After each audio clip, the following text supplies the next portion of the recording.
What's going on, Tuesday painters? Welcome back to another Tuesday painting stream. Lovely to be here. Lovely to have y'all here. What up, Midnight Clad Tabletop Nurgle, Matthew, Cornflake Justice, Gray Slayerns, Cornflake Justice, the Amati Spaz, and also Evan. What's going on, Evan? The usual. The usual. Sitting, thinking. All right. That's good. Those are good activities to do. What up, Hud? What up, Geertz 509, Captain McLean, Paint Hand Dan. How you guys doing today? Today on the docket, we are going to do a little mail time. We're going to do a tiny little baby showcase of the Greyjoy stuff that I finished up since last stream, because I did quite a bit of painting and just hobbying in general. And then we're going to try to finish up, or just keep working on some of the Greyjoy that I didn't finish, but I got started pretty good. So yeah, those are the three things we got planned for today. Okay, he said hello. Now he can ignore me. Absolutely, yes. Now I will ignore you, Bucking. Thankful for having a month off after Thanksgiving. Awesome, yeah, dude. Super happy for you to hear that. Grace Slayerns asks, question for Scott. You like Dance Gavin Dance? I've heard of them, but I wouldn't say that I like them. I don't really know any of their music. They played their first New Zealand show last night and it popped off. Love to hear that. Yeah, I'm definitely familiar with them. One of my patrons actually recommended their music to me, but I'm not really super familiar with it. I don't even know what genre it is. Is it like electronic music plus metal? Is it one of those kind of things? I don't remember. The genre is human music. Very nice. Very nice. Last 2 weeks of paternity leave, plus all my PTO. Awesome, yeah, dude. Congratulations for having a child. It's freaking awesome. I already knew that. But it's still cool. So cool to have a month off. I always clean my brushes, and I always get all this scuzz on top of the brush. The sponge that came with the Chimera brushes. Sorry, not a sponge, but the soap. The soap creates this. When you froth it up with water, it gets super sticky and gummy. And I'm kind of curious if you guys have brush soap that's like that, because the stuff that I have, I don't think it's called Masterson, but it's Master's Cleaner. It's a little puck. That stuff doesn't get super gummy, but this stuff does, and I'm kind of curious why that is. I feel like I should be scraping it off or something like that. Electro pop metal-ish, just fun stuff. Okay, cool. What do you ask? Are you ready for the new A Song of Ice and Fire skirmish game? Absolutely. I've been basically painting the models as if it were a skirmish game, so I am very excited about that. It's a very nice way of speaking about your painting habits. Yeah. I paint one model at a time. It's fun. It's easier to grok that than many models at a time. All right, some mail time. I got the Sludge rulebook from the Blaster series. Blaster is like I think calling it a magazine is doing it injustice. It's like a high quality magazine with a monthly release where I think each release is a rule book to a whole new gaming system. And Sludge is one by Sean Sutter, who also makes Relic Blade. So this was pretty cool. Looking forward to reading about this. Always appreciate Sean Sutter just because he's such a creative force, you know. He sculpts, he does concept art, he writes rules, he does friggin' everything.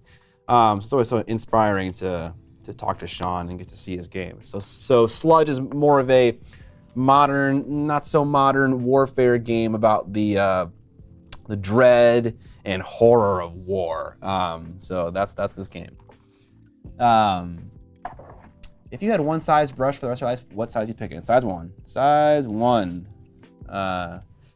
Next thing, I don't know if I already showed this. I may have already showed this. I got some Shatterpoint tokens from a website called rampage-games.co. And they're basically acrylic versions. Taj Tahima, thanks for the sub, appreciate it.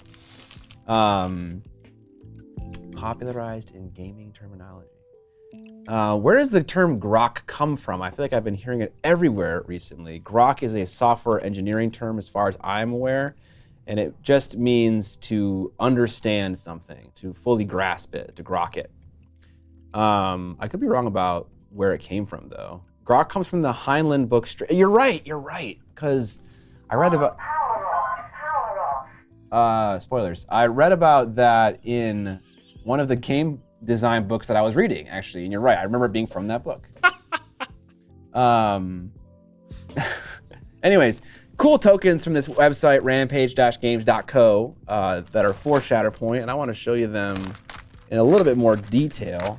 They're just acrylic laser cut versions, but there's two things I like about them.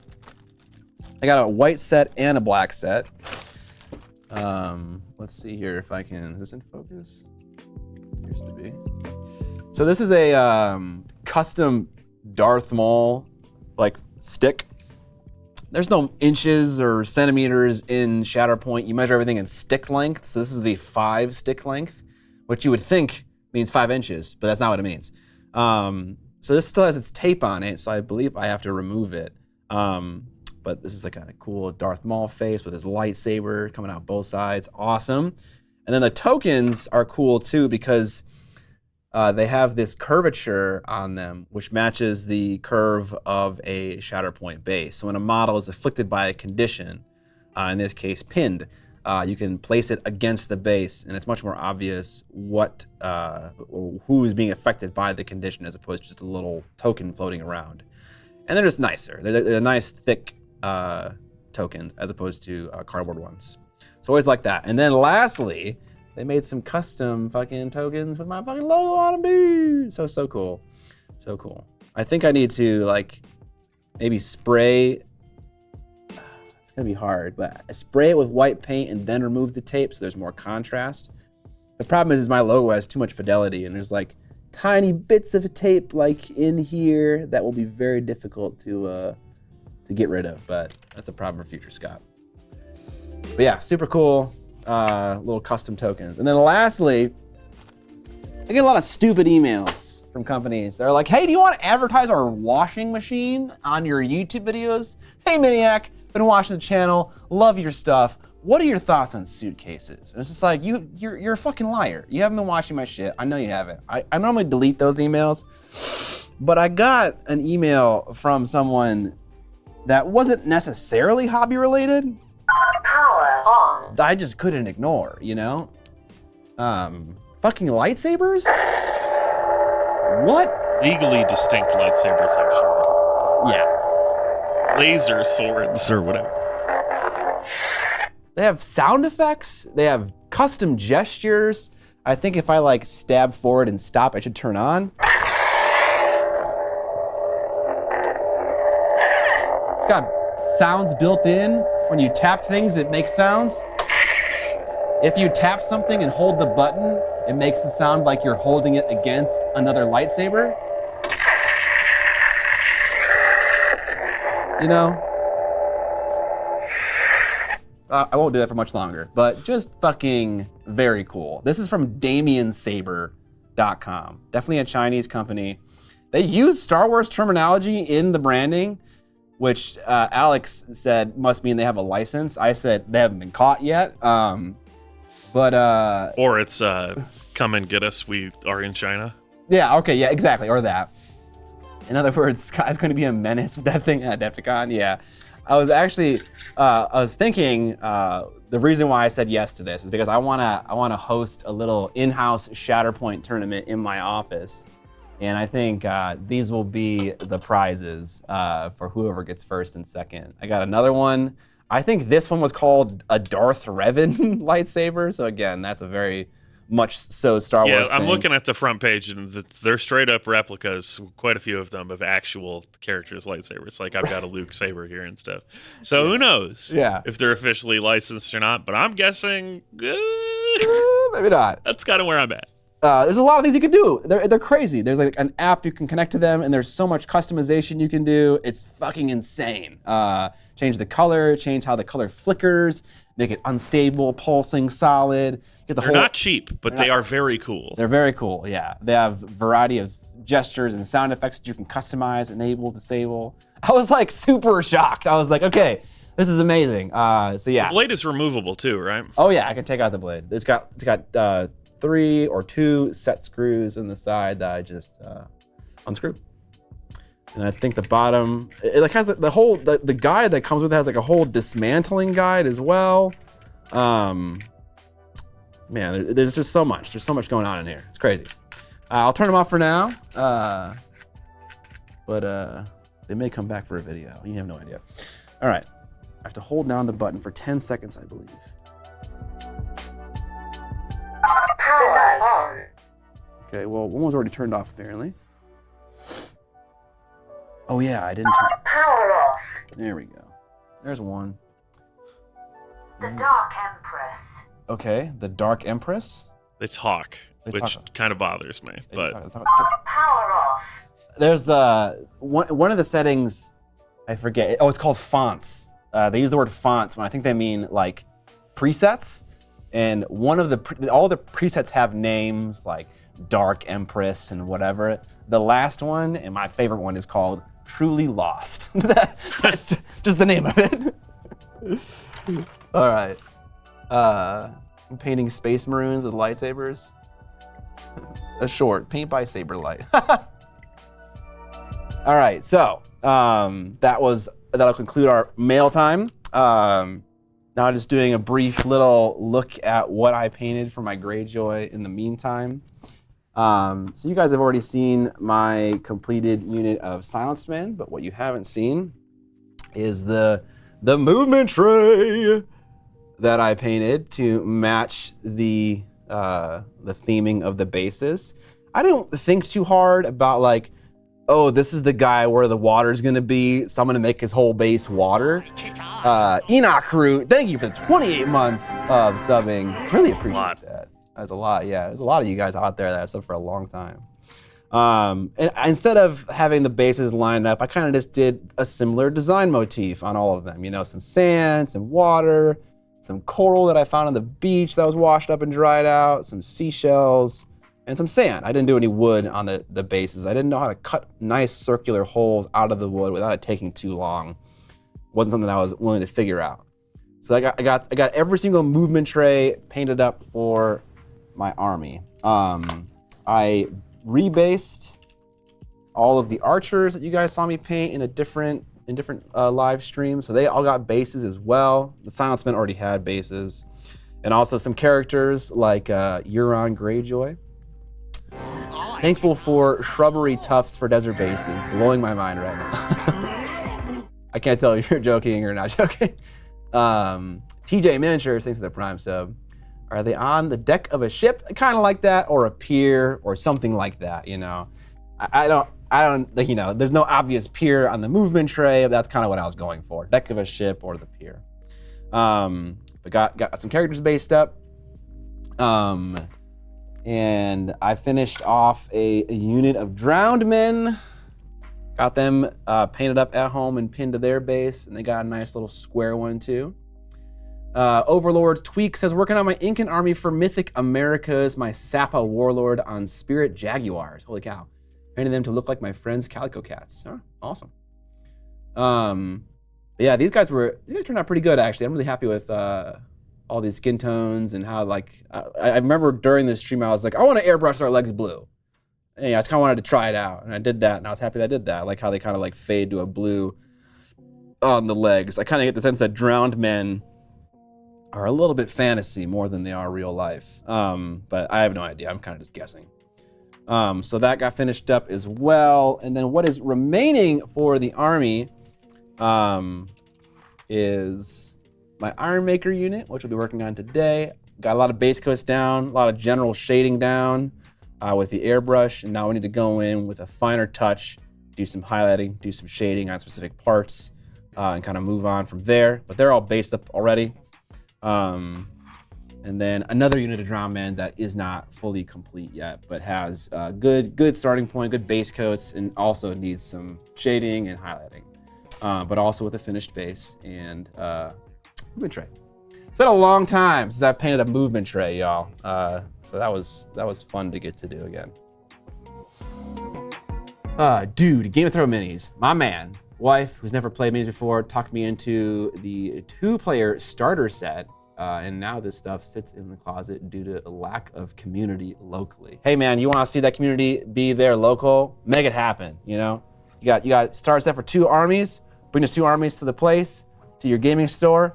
Tell your dude, if he's cool with it, be like, hey, I wanna teach people how to play this game. I'm gonna have a little night once this month. I'm gonna advertise it in my local Facebook groups. I'm gonna get people out to my store. And I'm gonna show them how to play A Song of Ice and Fire. Do some demo games, and then people, if there's interest, then make a monthly hangout, make a weekly hangout, make a bi-weekly hangout, whatever your store is willing to work with you. Like if they have to do no work, and you're gonna bring community in, surely they're okay with that, you know? You can make it happen. I believe you. I believe in you. All right, let's start painting some iron makers.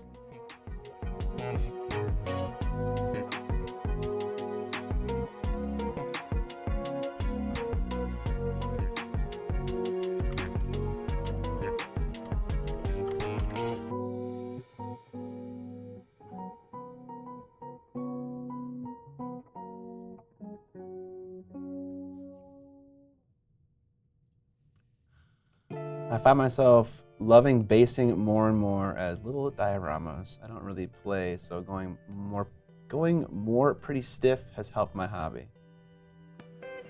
Iron to those paint men. Not for lack of love, though. I absolutely love the game Song of Ice and Fire, and the miniature line is awesome. I'm glad to hear that, man. Glad to hear that. Yeah.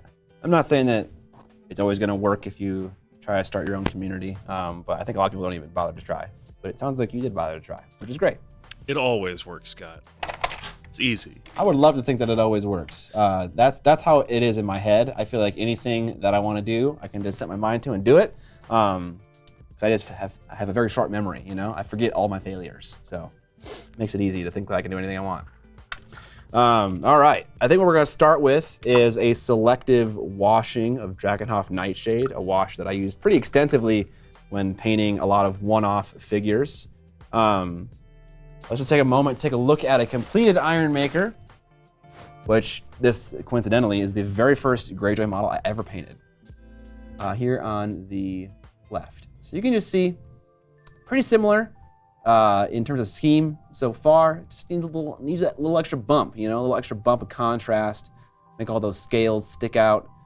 Make that gold pop a bit more. Make that teal cloak pop a bit more. Add some blood to the hammer, and we're good to go. We're almost there.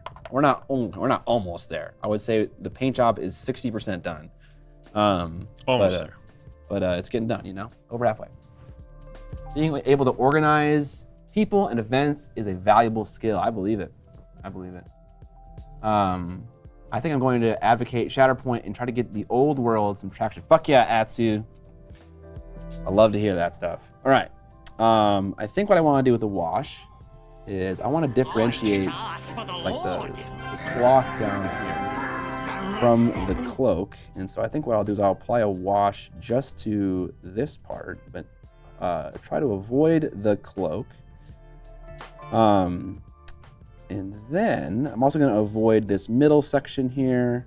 Thank you, Coronary Jump. 9 months in a row. 8-month streak. Thank you, Coronary Jump.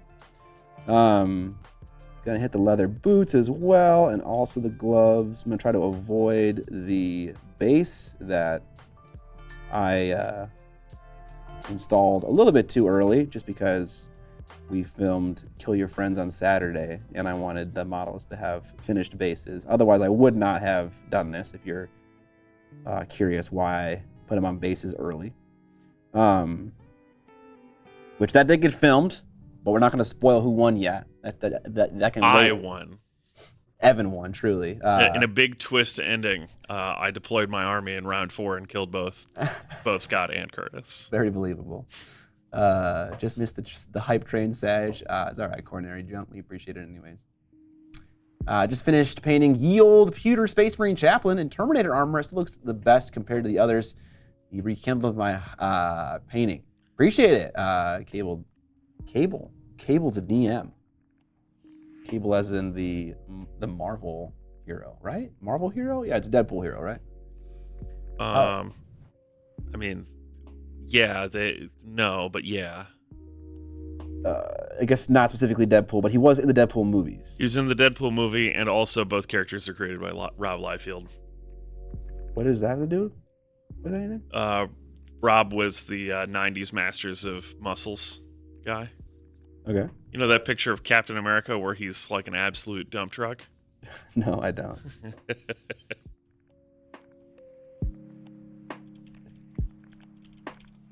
You're implying that Marvel purchased the characters from this guy? No. He was a artist for them.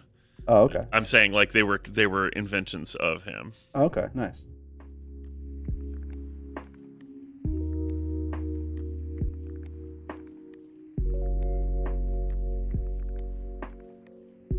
Just get the image itself. How'd you do the wood effect, Putty?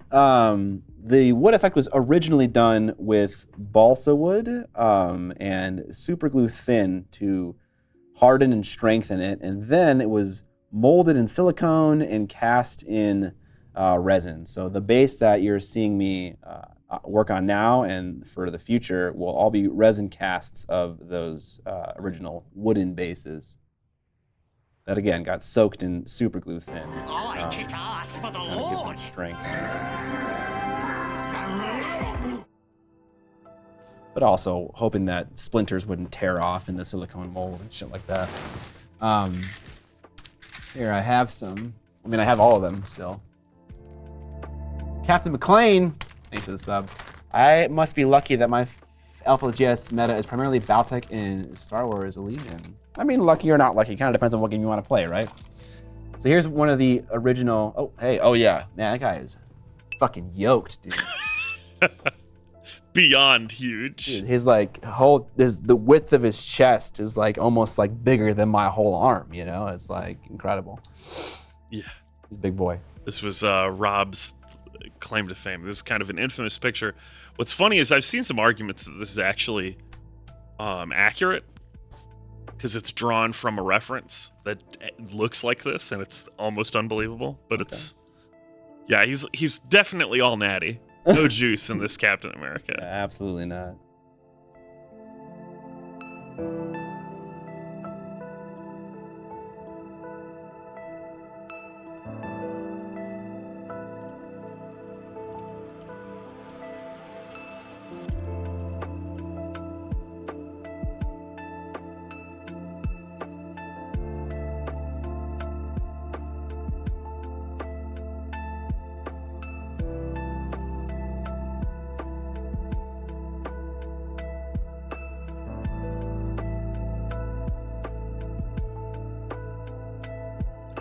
Benefit of Iron Makers is that they have a pretty obscuring helmet, and so I won't need to paint any eyes. But the Ironborn Bowman, holy cow, man, that was pretty painstaking to go through 12 dudes and paint all their fucking eyeballs. I feel like I haven't batch painted eyeballs in a very long time. I was painting skeletons most recently, and those guys got nothing. Don't need to wash the cloak. There's enough interesting contrast going on already on the cloak. And so I'll just keep that as is. And also I kind of find like these types of recesses are too deep and big to wash anyways. You get these really unnaturally dark pooling going on. So I don't bother with it. The Super Soldier Serum wasn't enough, so Captain America started on HGH to make up for its deficiencies. Yeah, Super America trend cycles. That's why he's so mad all the time. Yeah, the camera could be aligned a little bit better today, Scott, I feel like. So right now, where I'm holding the model, which I don't know if this is where I was holding it when I was painting, is dead center on the crosshairs of my camera. Perhaps it is right a settings issue.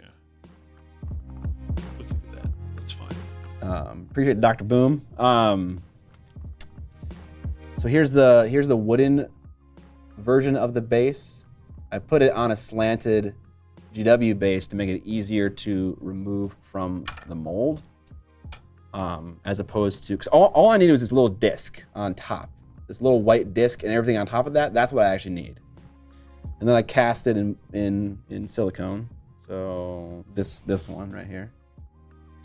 And then I can cast little discs out of resin. And I have six variants, because there's 12 guys in a unit, so it made sense to do 6 variants to get a decent amount of diversity. And then once I have these little white discs, I gotta sand the back of them like a tiny amount, and they pop in super nicely to these little cobalt keep bases, which are the right size. I want to base my nautically so themed army in a suitably nautical environment, they got a nice as little one spot does. for a magnet In the on the past, bottom side. If you want an entire guide on how to do this, there's a video called Mold and Cast Custom Bases for Your Army, which I just linked. Oh yeah, dude. Yes, that will explain the process much more thoroughly and also show it better. Yeah, all right. Okay, we put a wash on this first Iron Maker. We're focusing on just the lower garb elements, the brown leather, the scale mail, if there is any, the armor, but not the cloak and not the cream-colored cloth portions. That I'm going to do with a warmer color. I will make a key note for this too. Don't mix the resin for these bases near your models. Yes. If you want to see another video of me spilling white, quick-drying, opaque liquid resin on fully painted models, Evan may also link that. Yeah, I'll get there. Just, be careful with it. Because I am only mixing up 6 bases at a time, I mix very small quantities of resin. And so I use little containers, and I was like mixing a little container, and it just flicked out of my hands because I was using this giant like popsicle stick thing like this. And I was like stirring, and I just had to have a great grip on it with my 2 fingers, and I just flicked the whole cup. And in front of me were 12 of my Greyjoy character minis, and they got all fucking doused. Some of them are savable, and I plan to save some of them, but some of them got just totally fucked. Which video is that? That's the video with Vince in it, where I was trying to paint like Vince video? Yeah. That happens like when I come back home and continue painting. Filled with cobwebs or a million insect corpses in the corners. Link in the chat. You ever feel envy or lacking for not being able to play the Mountain or his unit? I definitely feel envious of fucking Lannister players. Because Lannister players just get to do everything they want to do and no one says no to them. And I feel like... That's commonly the complaint about Night's Watch players, but I think that Lannister is more accurate. I feel like, do Night's Watch players ever say no to other players? No. Unless they're running Roost Commander, which is pretty rare. Oh, yeah.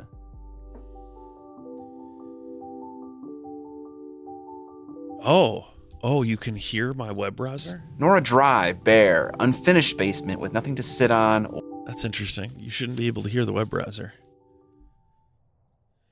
Interesting.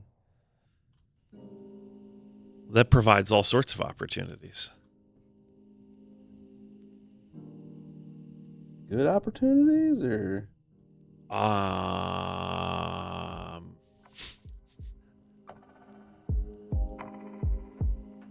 have no idea what Evan's going to play for you guys, but beware. Mike, Jeannie, and I think in very similar terms. Arnold's soundboard.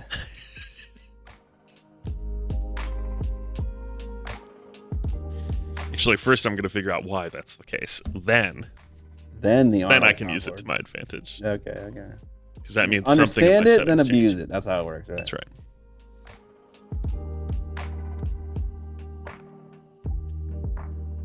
This first wash, it might be a little useless, what I'm doing right now. There might already be enough definition in many of these scales to receive a highlight pretty well and look pretty good just right off the bat. Some parts don't look great though, like the areas higher up on the model, because that's where I got a lot of overspray with my airbrush. So yeah, if you're having that question, that is the answer.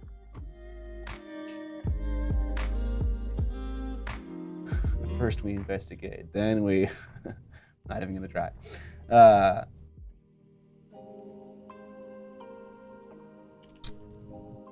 My wife's unhealthy obsession with dogs is what led me to taking the Lannisters in a 2-player starter, but after learning about the Mountain and Xena on top of their ability to control the order table, I grew to love them. How does the Mountain control the tactics board?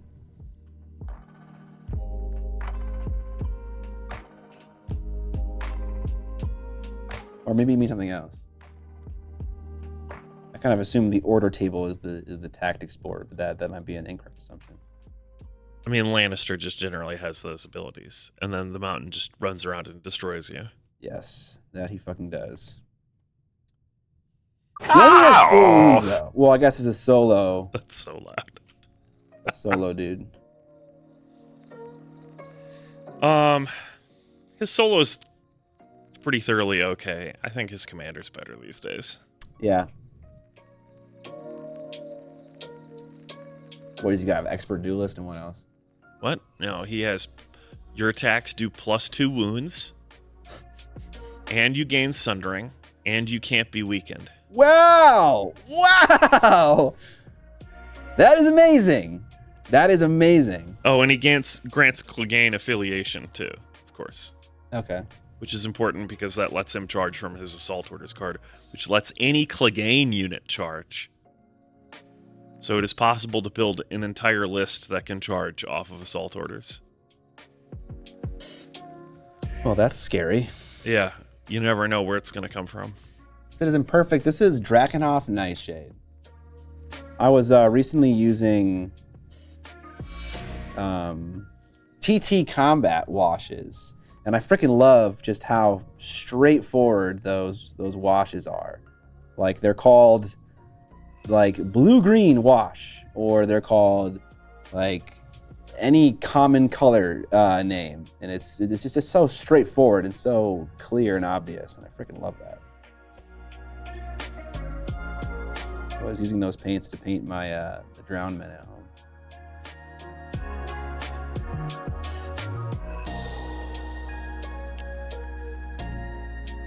Yeah, the Mountain's pretty nuts in Golden Company swords.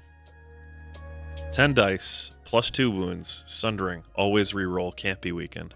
Yeah, that sounds like a lot of not fun.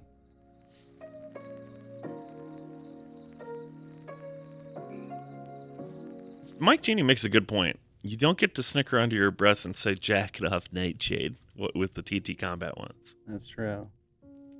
And I think you said jacking up. Jacking off. Okay, there we go. Okay. Manual stimulation of the nether regions. All right, relax.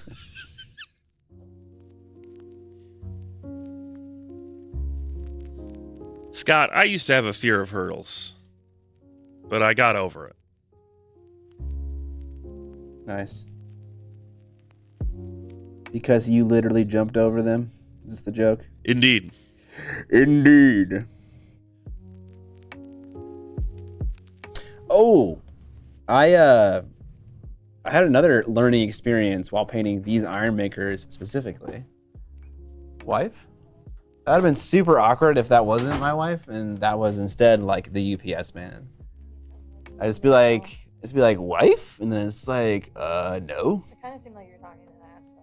Yeah. What is this? Just have a seat. It's good for me. Okay. Smells good. Oh, it's chai, isn't it? It's absinthe. Yeah, that's good. This is not for me, bro. I just wanted to share. The torturous sip. Yeah. You have tasted of the nectar of the gods. The rest is for me. This is where the poisoning happens. Yeah, no, she just gave me some good stuff and walked off. Earlier in the week, she gave me some bad stuff and then walked off as well. She gave me these chips that are beer and peach flavored. I ate one and I regretted it. Yeah, it was bad. Everyone hated it. Oh, you know what? I also want to do the thing where I paint all the same model in a row. Mike Genie, I feel like it's the perfect alibi. There's no way I would poison him on camera. Obviously. Obviously. The double fake out. Justice. It's almost Thanksgiving ago already. I'm thankful for the chat and Discord and for Miniac. Thanks for the inspiration. Thank you so much, Cornflake Justice. I appreciate that. I told people to come tell us what they're thankful for. Oh, And Cornflake Justice is the first person to do that I saw. nice.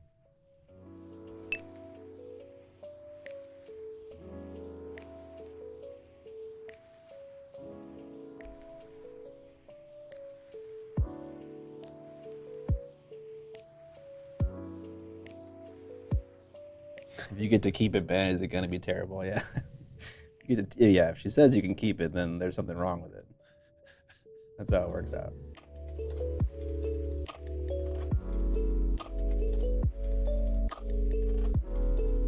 Oh God, no, not the bush. I don't normally have to be this careful when I'm applying a wash, but I'm needing to be. Got some plastic shavings in there from when I was drilling holes.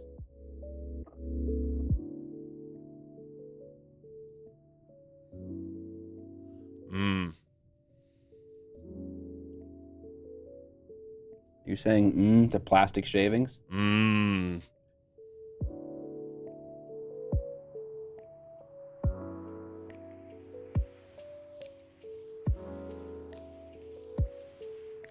So, yes. Okay, That's the okay. answer to that. Okay, cool. So I want to make sure.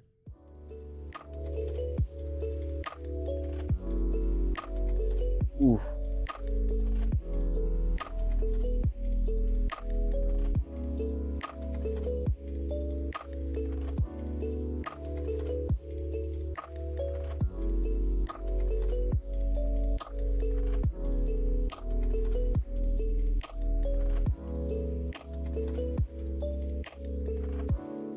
So I said earlier that I wanted to shade the cream colored parts with like a different color.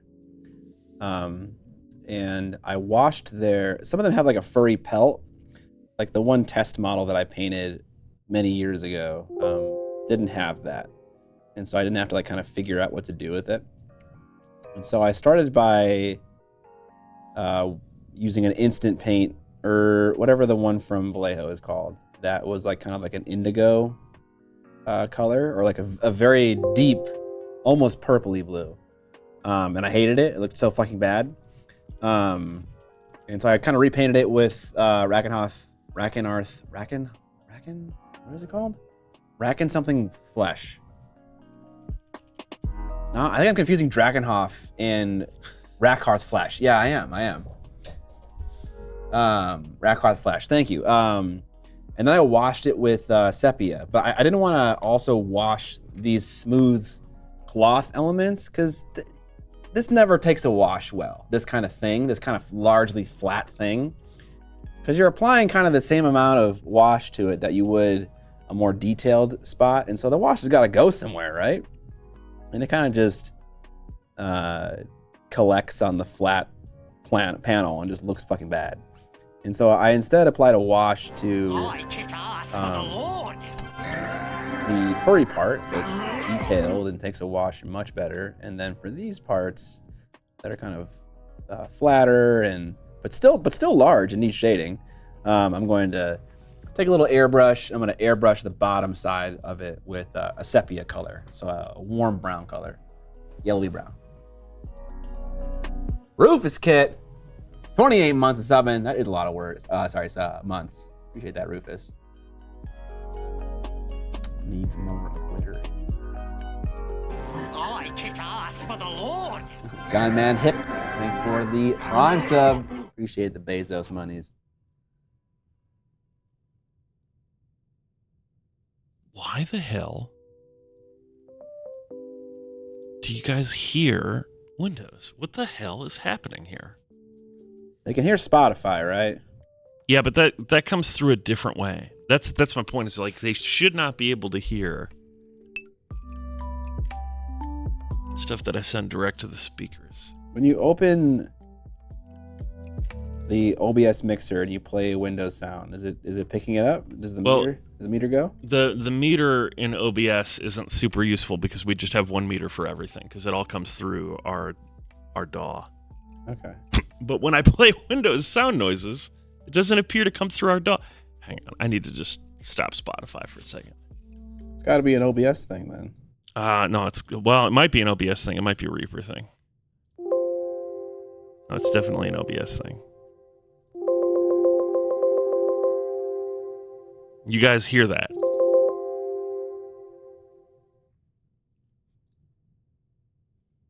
What the fuck?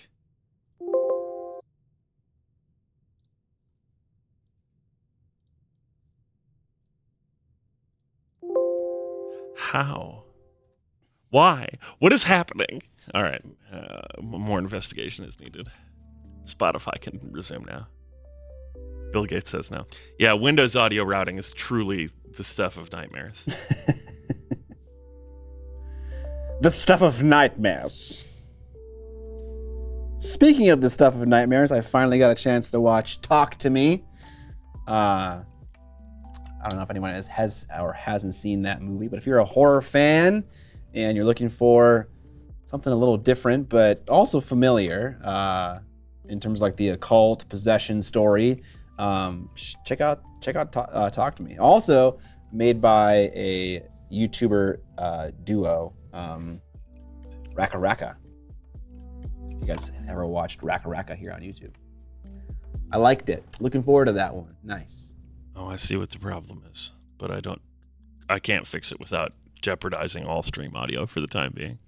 What about It Follows? Yeah, that was a pretty cool movie from like an idea concept. For some reason, I remember watching it the very first time and not being like super jazzed about like the individual movie, but like the idea of what's going on is very cool. Or maybe not cool. Cool is not the right word. Like creative, impactful. Yeah, that's what I mean mostly. But that was like a super long time ago, so I can't remember why I felt that way. That was before the age of writing reviews for movies for me, so I can't remember. Yeah, I think definitely was tense. Definitely a tense movie. I can only think of the song "Talk to Me Like Lovers Do." Oh, okay. Yeah. Talk to me. You don't have to do this. I'm not dying for it. You can have it if you want it. Okay, cool. Did you see my message about Chimera? Nice, thank you. Exactly, albino. Exactly. What a perfect.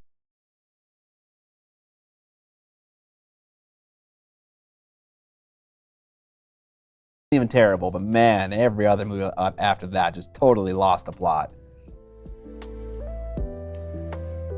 I watched Avengement on Netflix. It was all right, but the guy's website is amazing. He keeps a kill count from all his movies. Ha! That's fucking good. Now we're cooking. I still haven't watched Haunting of Hill House. I watched like the first 2 episodes. I feel like I need to write down a list of things I can do on the couch in the basement. Mostly watching TV shows and movies. Or not movies. I got movies down pat. But I'm often sitting there and I'm just like, oh, what the fuck do I do right now? And I just do nothing. And by nothing, I mean I watch Dota VODs until I fall asleep.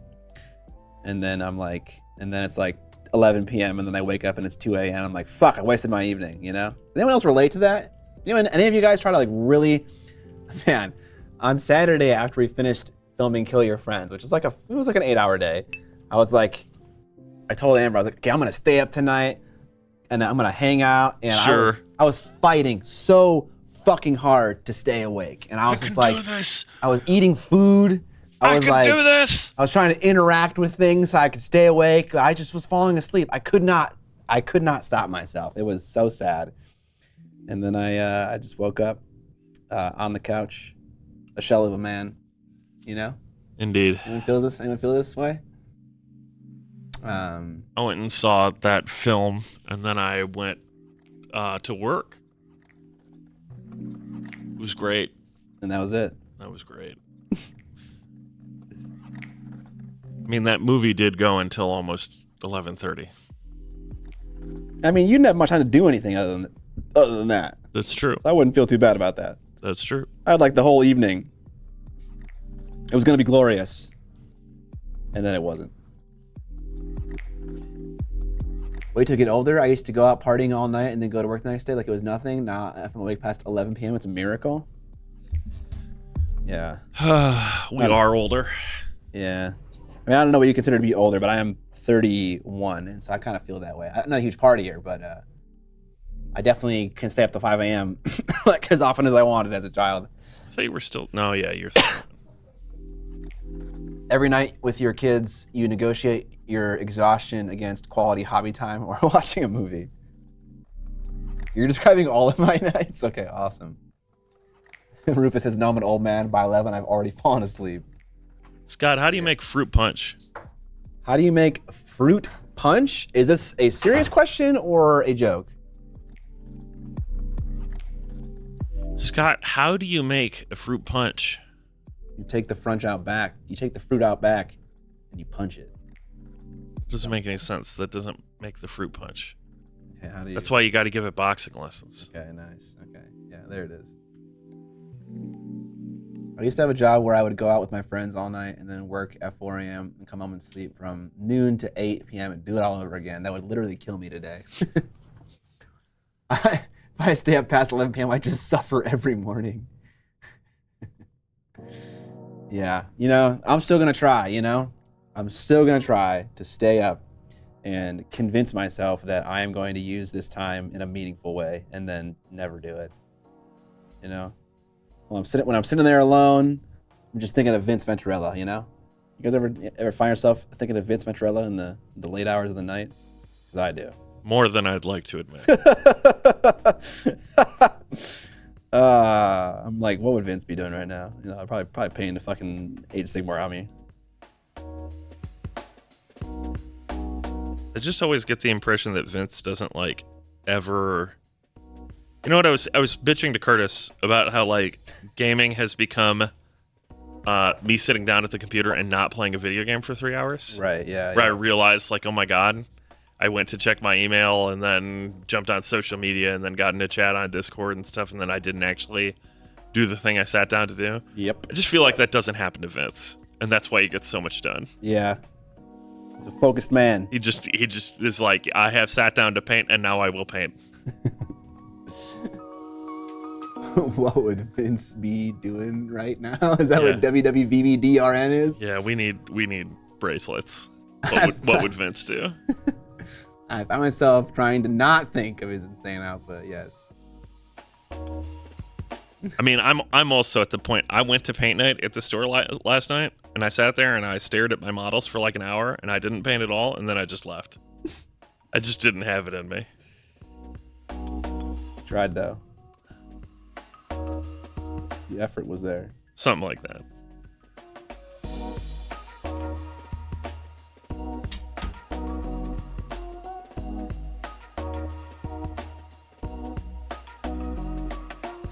Rufus, I haven't watched it yet. Are you being serious that it's going to be a 10 video series? Oh, his army thing? Yeah, his army's on parade. I know he has a lot of painted armies.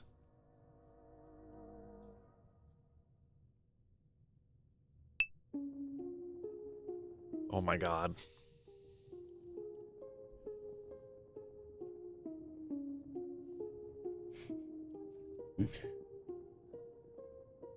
I make an armies on parade video, and it has 4 armies from 4 different artists. Vince does it, and he is the only participant, and it has 26. Or more. Or more, yeah.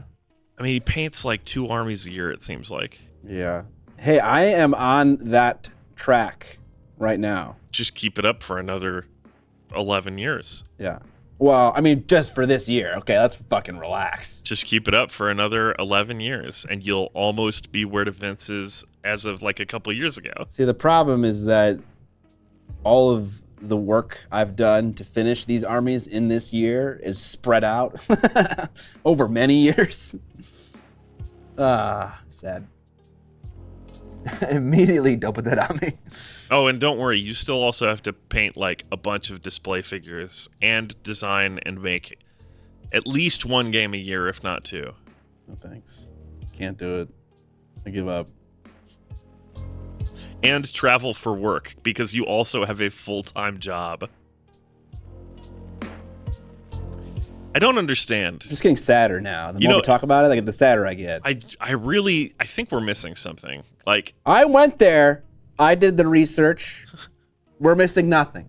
No, we're definitely missing something. I think that Vince might secretly Worship the devil. I was going to say be two people. Oh, He's a pair of identical twins or something. Oh, yes. Okay. Kathy just married two of the same person. Maybe Kathy doesn't know. And then in one day, one of them just sleeps for a full 24 hours, and then the other one arises. There's one that goes to work and one that just secretly paints in the basement during the day. Yeah. Yeah, it's The Prestige. Exactly. Oh, right, yeah. Spoilers for a 15-year-old movie. Vince is living The Prestige. Yeah, I'm not against this idea. There's also the possibility that Vince just does a lot of amphetamines. Yeah, of course, yes. And sleep is not something he does, right? Yeah, I mean, I did see him go to bed when I was hanging out at his house that one time, but I didn't stay up to see if he stayed in there. Right, exactly. Maybe he's fooling us all. There's nothing that could prevent him from painting in his bedroom. Oh yeah, I suppose. Yeah. Or maybe during VincyCon, that's just the 1 week a year that he takes off from his 1 hour, 23-hour schedule. Okay, he's living a secret life. Yeah, he did lose a lot of weight. This is true. Is this proof he's on amphetamines? It could be. Okay. We're building a case. Sorry, Vince. We're on to you. What is a complete army? Is it just getting to 2,000 points, or do I need a 1,000 point Space Marine model? I think a complete army is, I got excited about a faction in a game, and I bought models for that game, and I had a plan to play at a certain point total, and I accomplished that plan, and I painted those models, whatever that is for that game. It's not like I wanted to play a 2,000 point army of Dark Angels. And I got to 1,000 points. That's an army. No, you failed. Yeah. You failed. Also, it has to be an army game. I'm sorry, but Scott's Force for Shatterpoint doesn't count as a painted army because that's only 6 guys and it's not an army game. What? Yeah. Bullshit. Yeah. Okay, I also didn't finish Shatterpoint. I need to paint. That's true. You need Vader. Vader and one more, right? Vader and one more. Yeah, you're keeping track well of the shit I need to do. God damn it. Yeah, I need Vader and one more. Arguably, that's part of my job. Yeah. Partially. He works a regular job and still gets videos out? Yeah. Made a whole video about the mystery of Vince Venturella. It doesn't make sense. I watched that video. I know Vince. It doesn't make sense. We're missing something. Okay, next time I go over to his house, I'll sleep in his bedroom. Okay? I'll just be on the floor, give me a little pad, Just gonna get out the manacles and chain Vince to a radiator. Yeah. Vince, I just need to make sure. I need to make sure that you get your 8 hours. Because something strange is afoot here. I'm telling you, he's a Terminator from the future who found love and decided to paint minis instead of murder. There it is. Mm-hmm. Hey, he might be a vampire. Okay. Beyond brand, the last person you'd expect. I didn't think I could love him anymore. Exactly. And now he's a vampire. Oh man, there's another Miniac in the chat. Oh my god, is there? There's X-Miniac. Oh my god, X-Miniac, dude? Is this like my arch nemesis? I don't know.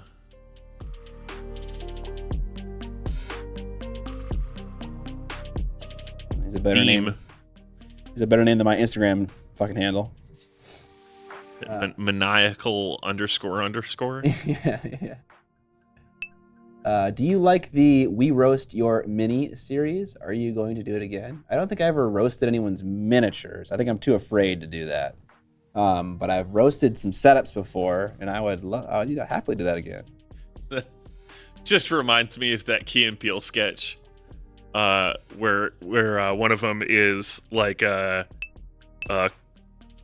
I think he's quadriplegic in a wheelchair and can't talk, and he's like telling the comedian to roast him.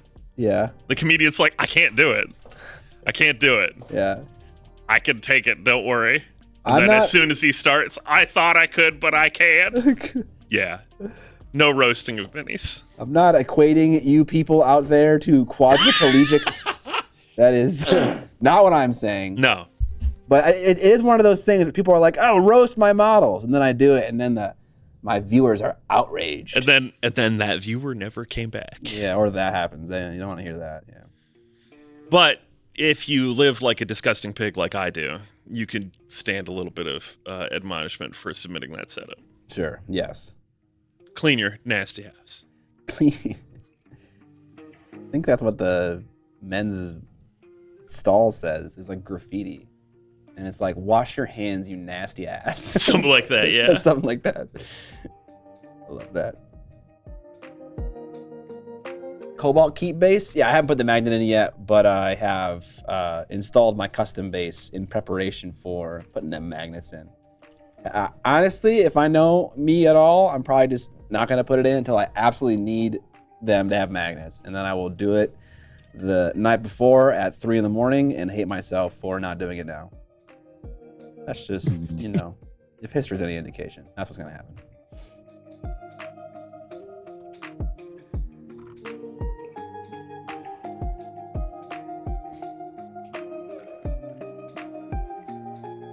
You know it. Be a Painsomniac. Could hear like a quarter second of the music.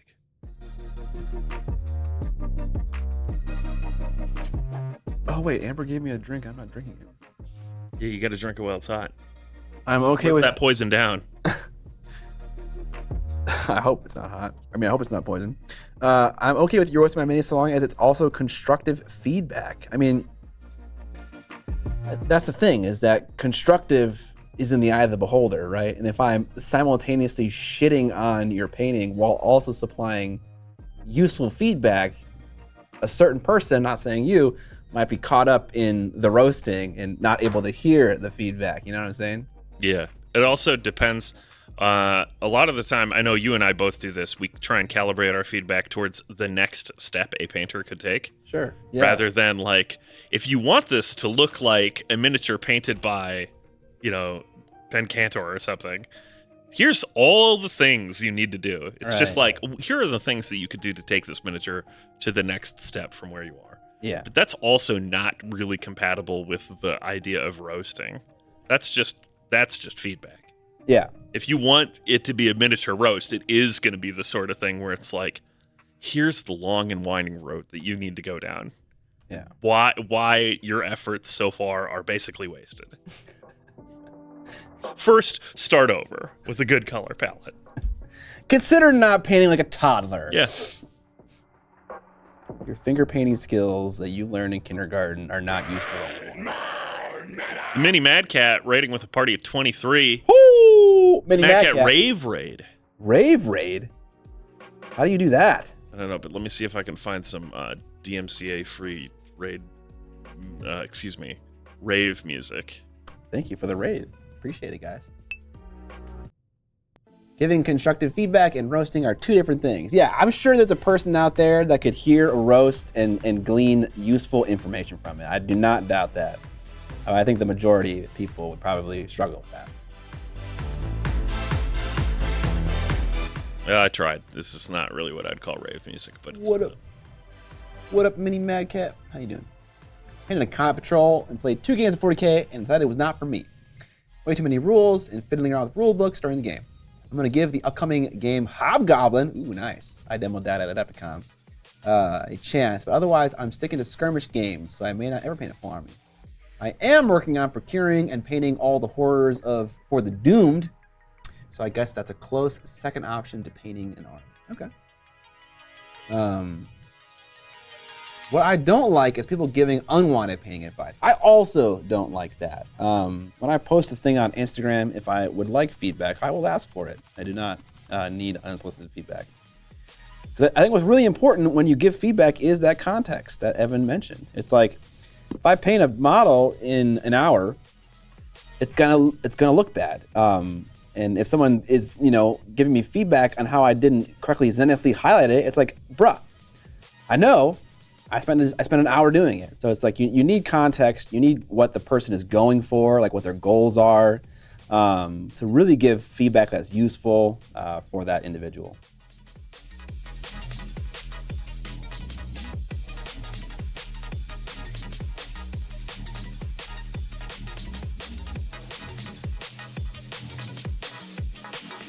You need to get my hairy stick.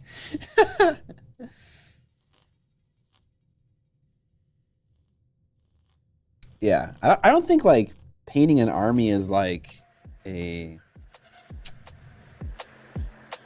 thing that everyone needs to aspire to want to do. I don't think that's like it's like a milestone in the hobby, you know. I disagree with Scott. It kind of depends on what you're getting out of the hobby. If you're a miniature painter who mostly works with board games, and then maybe that's your thing. You want to paint a whole board game. If you're a display model painter and you're not interested in gaming at all, then that's your thing. You don't need to worry about painting a whole ass army, you know? Not everyone needs to do that.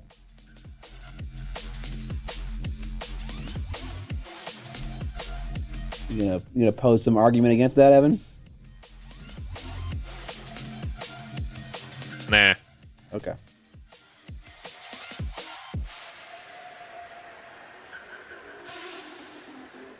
I mean, considering I'm a person that expressly paints fishing for compliments and basically nothing else, I'm probably not the person to ask about this. Wait, what? You paint fishing for compliments? I mean, that's basically what it boils down to. Really? That's the reductive way of putting it, yeah. I only paint for games that I play. I don't paint for fun. We've talked about this before. Pandemic started, I was like, I'll finally have time to paint now. And I didn't pick a paintbrush until paint night started up again at the source a year and a half, 2 years later. Because it turns out that I don't get that much enjoyment out of the actual act of painting. Well, but what I do get enjoyment out of is people going, man, your army looks really good. Okay. And it's very important that my army looks pretty good. I'm never going to have, you there's always someone who's going to have something that looks better than you. But painted to a decent level is how I'd put it. Okay. So you're saying that you don't paint for enjoyment because you get a lot of satisfaction from people saying your stuff looks good, and that's the most satisfaction you've ever gotten from the actual painting aspect of the hobby, right? Yes. Okay.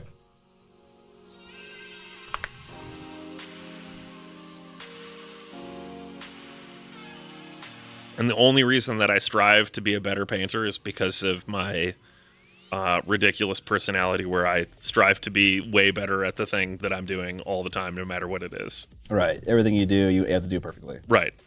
Which is a definitely very healthy impulse, and I recommend everyone follow my example.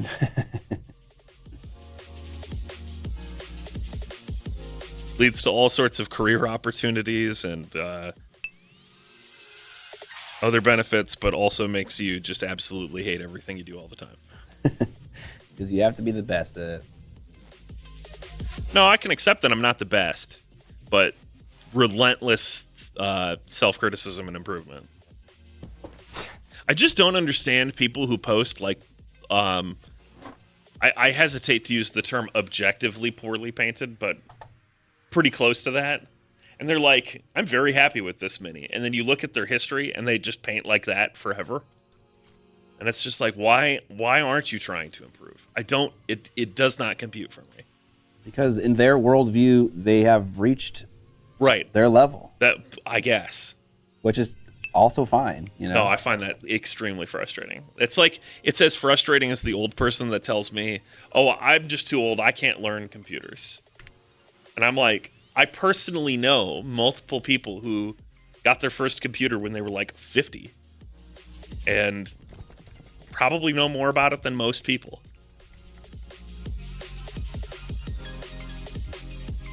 Wait, they got their first computer when they're 50 and they know more about it than every other person? Than a lot of other people, yeah. And you're saying that they don't want to No, improve? I'm saying that there are also people who say, I'm too old to learn about computers. Oh. It's like, that's just you making an excuse. It's absolutely not true. There's no such thing as being too old to learn about something. Okay. Or not good enough at a thing, or whatever.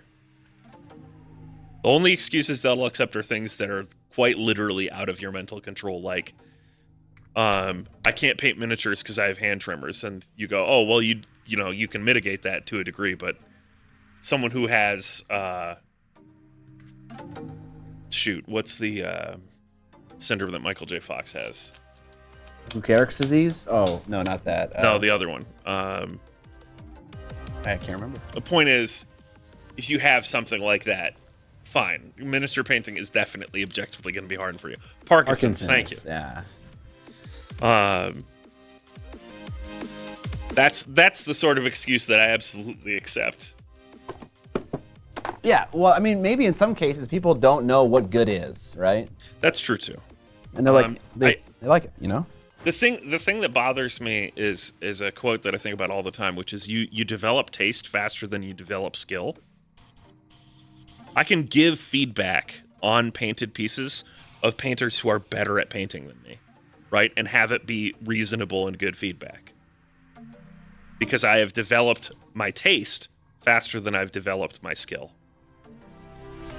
Warlord, what if someone said, I just don't want to learn computers? That's way more acceptable to me. Just not being interested, totally fine. But if your hobby is painting miniatures and you're not interested in improving at your hobby, I find that very bizarre. Bizarre, right? But not wrong? Bizarre. Not understandable. This is all subjective. It's not necessarily wrong. Right. But you just admitted to hating everything you do. Yeah. So why would it be bizarre to intentionally perform worse than you can just so that you can enjoy the process? Because it doesn't sound very enjoyable what you do. Yeah, but I don't enjoy anything, so it's fine. What if it's because of the way you approach it? No. It's not an approach thing. It's a personality thing. I feel like your approach could be dictated by your personality, and it's kind of all related, but I don't know. Whatever works. Chat's on fire now. It's like leaving movie reviews without ever having made a movie. Wait. Is that fuck? Now I feel like an asshole. There is some amount of that. I have worked on movies. I've never directed one. I work at a college and there are so many professors teaching online classes that have the I don't want to learn computers mentality. Yep, that's very frustrating. We're all above average here. Also true. It's a battle. It's like leaving movie reviews without having ever made a movie. Yeah. All right. Now we're going to do some airbrushing of the exact same color I used to wash the fur pelts. I'm just going to airbrush it. And we're going to do it toward the bottom halves of the cloth. And I don't care much about overspray because it's a pretty weak covering color to begin with. It's Seraphim Sepia, the wash from GW.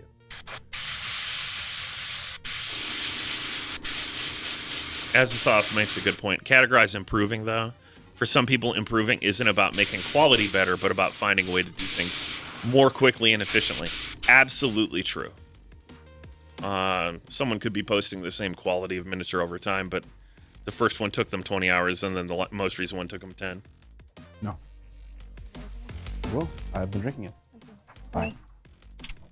By the way, I bought Diet Dew and somebody didn't bring it in. I didn't bring it in.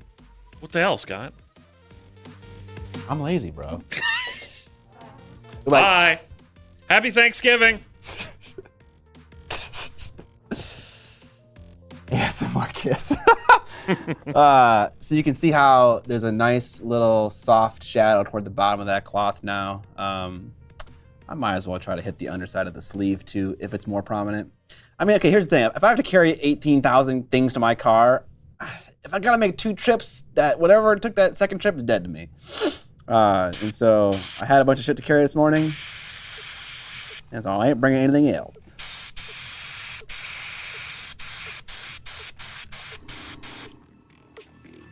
Nice little shading toward the bottom. Nice. And this is nice because the model is largely cold hues. And so having a nice warm hue to kind of break up all that coldness. You see how that kind of just transforms it? For me, at least, that transforms it immediately. I have to add highlighting still to these parts, but a nice little soft gradient on those warm parts with the gold. It just breaks up that blue super nicely. All right, I think we're having an interesting conversation though about what Evan's saying, so let's keep doing that. Yeah, there was some other good stuff here. TJ Miniature said, I agree with some of this. I got back into mini painting for physical rehab reasons. And though I love doing it, certain aspects such as airbrush are still a huge difficulty for me. I've had to set expectations for myself over the years that I won't ever have enough time or talent to get to the level I usually aspire to. Also, there are projects on my Instagram that showcase far lower skill level than I'm capable of due to goals I had set for myself. I think that's reasonable.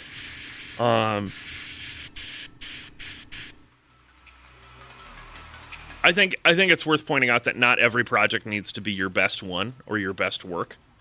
But something that I think that Scott exemplifies here on stream is that he's constantly experimenting with new stuff, even if he doesn't think that the miniature in his hands is going to be his best painted miniature ever. You'll hear Scott often say the phrase, "Let's try this." Always be experimenting. ABE, Right. dude. So that's sort of what I'm getting at. It's not about necessarily wanting each miniature to be the best mini painted ever, but like be improving your toolbox and your skill set. Maybe that doesn't result in miniatures that look better. Maybe that is just time saving, or making miniatures more rugged, or whatever.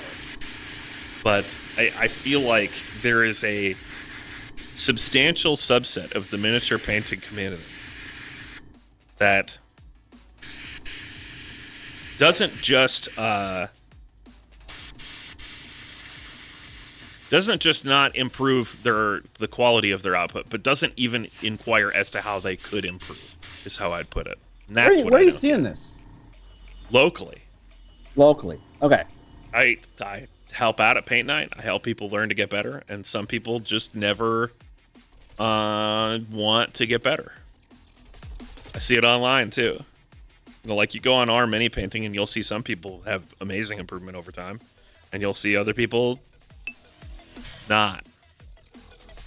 Yeah, I'm talking about Rufus Kid. Gotcha. Yeah, it's Rufus Kid. I also believe that once you reach a certain skill level, it becomes very objective on what is good or not. Example of this would be favorite painters and their style of painting. Yeah, I mean, there's some of that in some. This is always a conversation in art of all kinds about, like, there's some amount that's just technical skill and some amount that's style.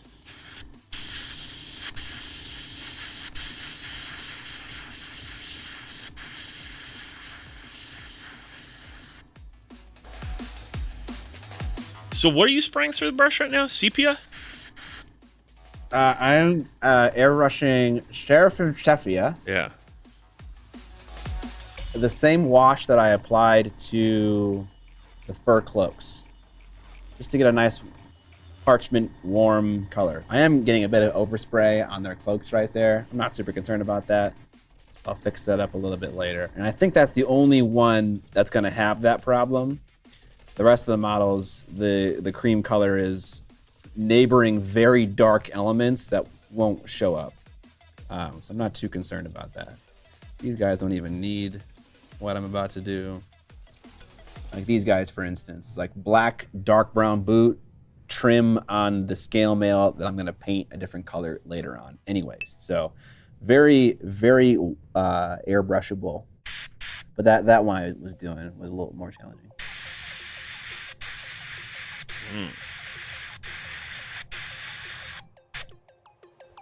Yeah, and I just feel like, to reiterate, I feel like this part, as opposed to the fur cloak part, it wouldn't take a wash well. It's flat, very shallow volumes. It would just turn the whole thing sepia and have very shallow, dark pooling toward the bottom. So that's just not suited for washing. And so I would instead do a little airbrush gradient toward the bottom of that thing. Nice little blend right there. Easy peasy.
Luckily, Moz 660, there are plenty of other companies making great miniatures out there.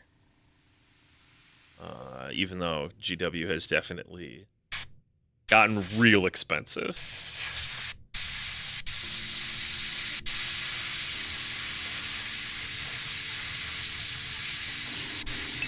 Oh, speaking of expensive GW stuff, we could pull ourselves off of the skill conversation and start talking about those Warhammer reveals, those Flesh Eater Quartz models. Sure, yeah. I've seen them all. I know, you boasted the big guy.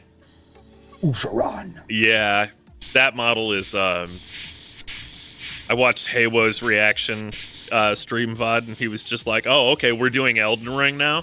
And I'm like, yep, exactly. 100%. I'm excited to see Usharan. I don't necessarily care about Usharan the most, but if we see Usharan, that means you might get Sauron and Abarash and other old Warhammer vampires, but Age of Sigmarified. So that's why I'm excited to see Usharan, the Crimson King. I also agree with Scott's previous statement, implication that the mentality you approach the hobby with has a huge impact on whether or not you view improvement as necessary. Even Evan wants compliments, so he needs to improve to gain his compliments from better and better people. Other people might find it purely relaxing, introspective, meditative, and thus are more concerned with time spent or the process than the outcome. That's true. I'm being overly reductive when I say I'm fishing for compliments. I don't really care if my opponent recognizes that my stuff is painted well, but I want to recognize that my stuff is painted well enough to be on the table and holding it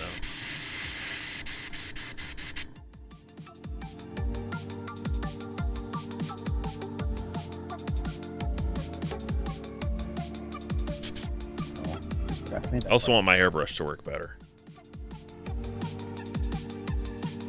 No one gets to have airbrushes working well. Okay. Sad but true. Okay. That's how it works.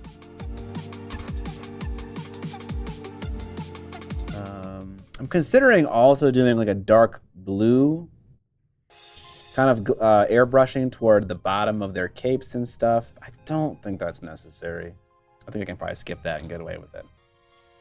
These guys don't have any cream-colored stuff other than their very tiny exposed sleeves, so we can skip that part entirely and move on to some paintbrush highlighting. Let's do it.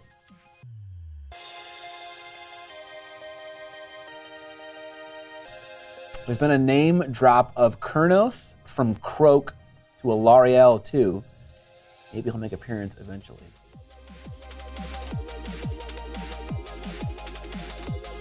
I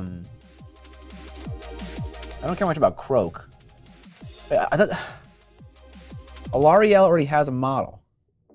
She's not a giant beetle. You mean Ariel? Which I believe is a different elf.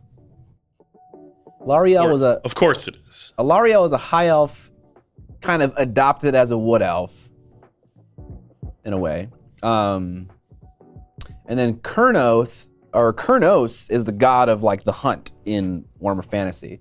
And they've used that prefix, Kurnoth, Kurnothi, in a million different ways when like applying to like wood elfy, fawny, satyry things.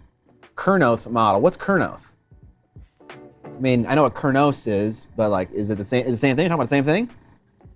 Hey, what gang are you playing for Necromunda?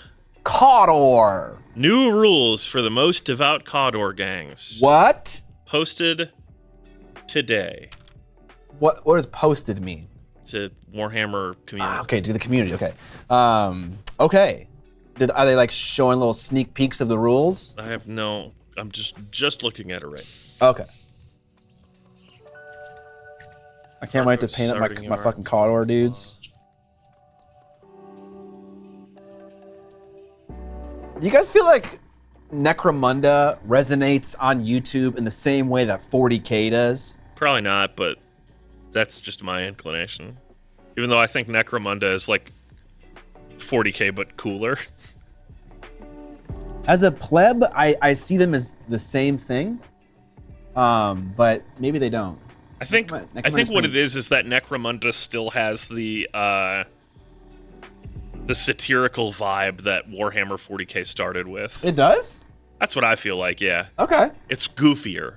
It's grim dark, but it's goofier grim dark. Okay. Less wide, more deep.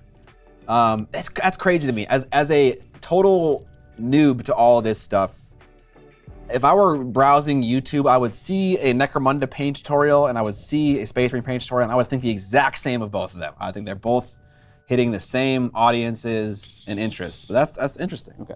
You're probably right. Yeah. This model is sick. Yeah, this guy, he looks like he is in a weightlifting competition. He's showing off his fucking traps right now, dude. He's like, yeah, you're not wrong. He's doing one of those. I like this pose a lot. I like this model a lot. I love the way that his cape is just kind of like flowing water down the stairs. Feels very video game boss. Yeah, Dark Souls boss. Something along those lines. It has that vibe. I also like that his big inbuilt base isn't overly busy. It's nice. But he definitely could go on other stuff with this pose, where you could do lots of stuff with these steps.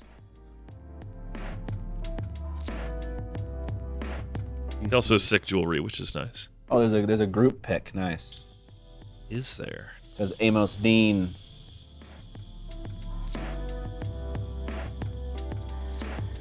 Oh yeah, here we go. Let's zoom that in a bit. High quality zoom. Yeah, he's very large and in charge. He's a big old ball of vampire monster meat, dude. He's so chunky and so ball-like. Do you think there's too much difference between the old and new? No, God, no. Absolutely not. Do you think the ghouls... I do think the ghouls look appropriate anymore. So you're effectively saying they look different. I would say the only difference is them saggy titties, dude. Holy cow. So many saggy titties in the new Flesh Eater Quartz models. I get the idea that you want inclusion, but they really sent it with the inclusion. But no, when I saw them, I was like, yep, these are Flesh Eater Quartz models. That's how I felt, at least. But if you are a Flesh Eater Quartz player, you might feel differently. I definitely like them way more than the previous FEC range. So the Bat Riders, very cool. They're kind of... Hang on, I can bring them in to view. These guys, very cool. Batcav are dope. Yeah, I like the guy with the big axe. That was my favorite guy. The guy with the big axe. Yeah, the executioner dude. Yeah, dude, that guy rocks. Yeah, right.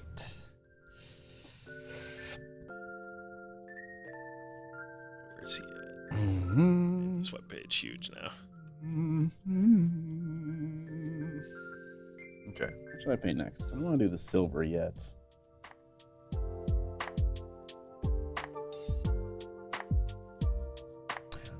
Maybe I'll do some corrective blue highlights on the cloak and where I messed up here. And so we're gonna try to mix a color that's very similar to what this color was, aka kind of this color right here. This guy.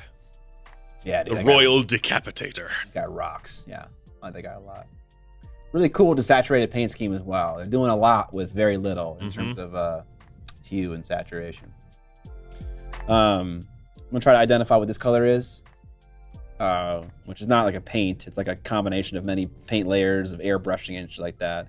And then go a little bit brighter than that color, and then fix this over spray here, and then apply some highlights, and also fix the overspray here, where I got some overspray from rebase coating the fur.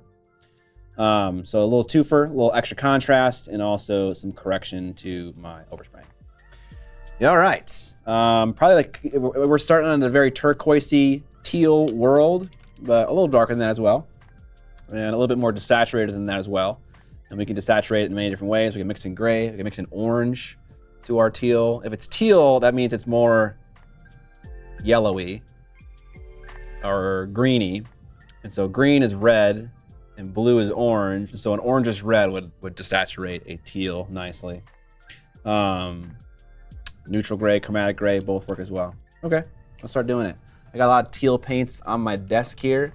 I think one that I used a lot actually was the new Fanatic paint from Iron Painter called Pharaoh Guard, because it was like a nice dark turquoise while not being super bright and vibrant. It's so weird. This color, what does this look like? Interesting. Both of these paints are more green than they appear in the video. Interesting. They look pretty green to me. Okay, good. Night Lord's fanboy here to say the new Night Lord spruce seems pretty cool. Yeah, they do. They seem awesome. A lot of them would make great Nurgle demon proxies. Oh, I fucking bet, dude. They look about as green as the Greyjoy ruler. Okay, we're getting back to that now.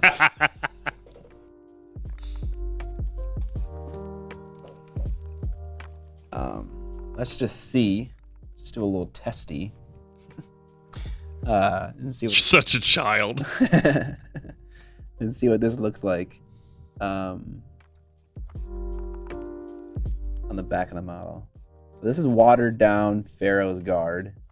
And obviously it's going to show up more on top of this overspray that is cream colored. And so I'm just seeing if this is enough to solve my overspray problem on the back, but also kind of mesh well with the existing colors on the model. Yeah, a little glaze of that seemed to work just fine to hide the overspray. There seemed to be getting some issue with paint wiping off though on the edges here. Oh yeah, I wanted to mention this. I learned another thing while working on these models. I was like, fuck priming. I'm just gonna base coat them with scale 75 deep blue. And I think there was like a 2-hour period before I started to work on the models. And the first thing I did was dry brushing.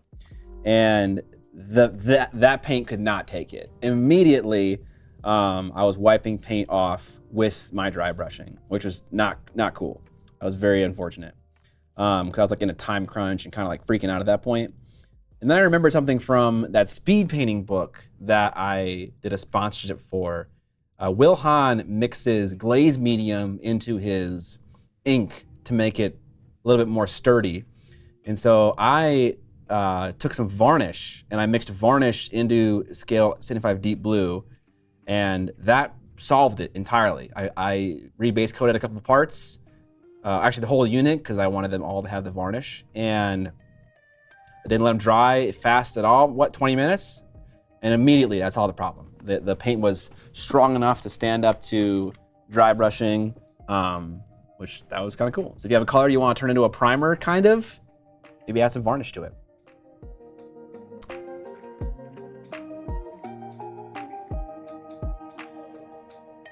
Nice, glad to hear it. Have I used Eldari contrast, emerald contrast? I have not. I have not seen or heard of that color. Okay, I want a darker blue as well. I want to point out for the chat, I was curious. I took a color sample of that swatch on the palette to try and settle this once and for all. What are you settling, Gavin? Whether it's a green or a blue. It is both. It is dead on even between them. Okay. Well, first of all, it's not the same color as you're seeing on the screen. It is absolutely the exact same color, and cameras are perfect at capturing color, and LUTs don't do anything to them. Okay. Yeah. Okay. See, that's more on the blue side. Yes, you are correct. Get some black as well. Whoa. As a thought, I like what is it? Warp lightning green. Just dropped my black paint and it just rolled through the puddle of paint. Well, now you know what color it is, Scott. Yes. Okay. Who's Matt, and why does he have the license on all these paints? Nice.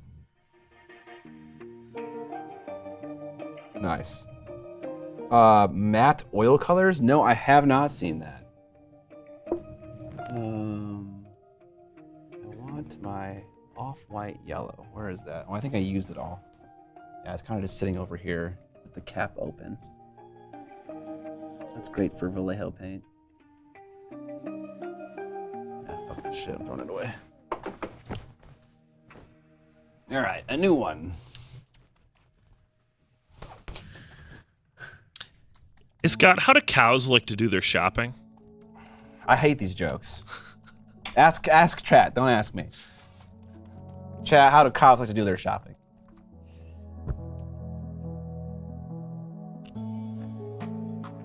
I feel like it's pretty obvious, Scott. It's from catalogs. Hey. Obvious in hindsight. I used the contrast turquoise and teals for spot, tentacle, and mutation colors. And it rips. Went perfectly with the moot green layers. Nice. Good to know.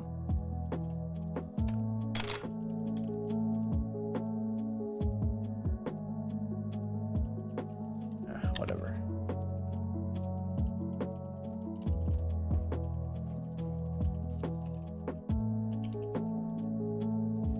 Take some of this blue, mix some of this black in it.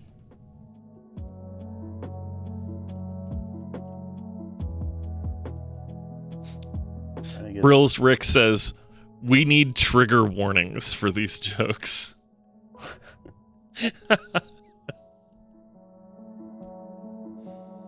To which I say, why did the guy rob a bakery? Because he wanted some dope. Hell yeah.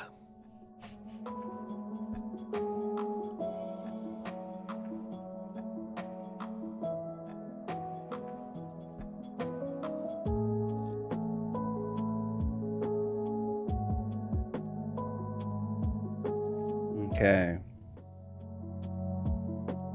I need a better paintbrush, but the color that I mixed up is looking pretty okay. I don't know why I'm painting with this absolutely crusty Da Vinci paintbrush. What up, Aaron Holt? What up, Gone Beyond One? Brand new here. Only been painting D&D minis for about 6 months, mostly doing slap chop since I bought speed paints. Awesome. Glad to have you here, man. Or woman.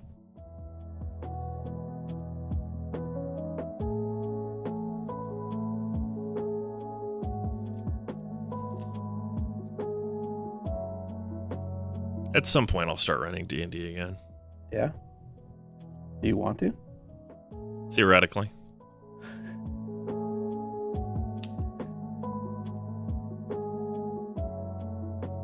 I think I'd be more excited to play than run these days, but I'm not sure. Playing makes you more excited to run, running makes you more excited to play. I think that's the cycle.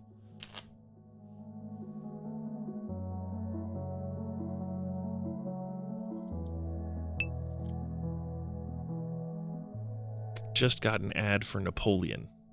Anyone seen it yet? Doesn't it come up on Thanksgiving? Wait, Napoleon Dynamite? No. No, a film about Napoleon. Featuring Joaquin Phoenix? Yeah, it's a Joker prequel. Okay. Napoleon's ancestors go on to become the Joker. Descendants. Or Napoleon himself. Oh, right, sorry, descendants, not ancestors. Alrighty then. All I want, I know that it's not going to happen, but all I want is for a reference to Bill and Ted's Excellent Adventure to be in the movie. What would that look like for you? During the Battle of Waterloo, Where's Waldo thing, where in the background you can see two extras that are dressed as Bill and Ted. Oh my gosh. Like really, really far back in the smoke or whatever, two guys just wearing contemporary 80s clothing. Yeah, that'd be great. 100%. That's the sort of thing that I wish more filmmakers did. You mean have fun? Yes. This fucking guy ate all the ice cream.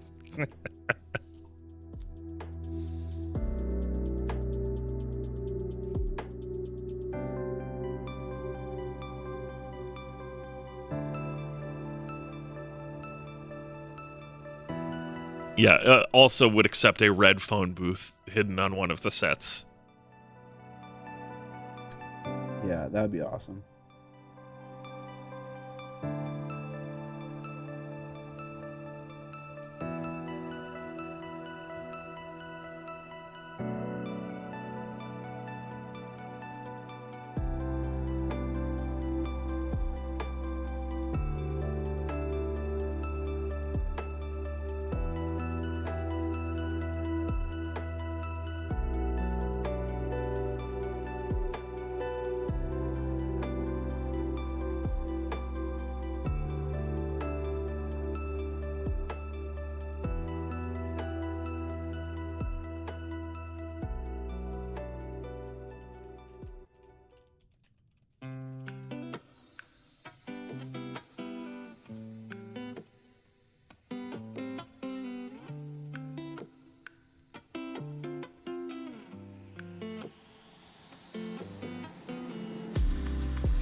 Goobertown's in the chat. Goobs, what up, Goobs? How you doing, Mang?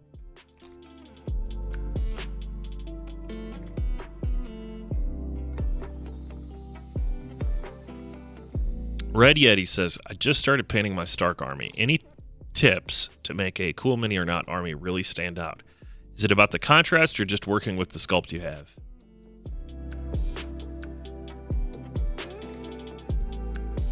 Which Stark models are you working with? The 2-player starter or some of the more current sculpts?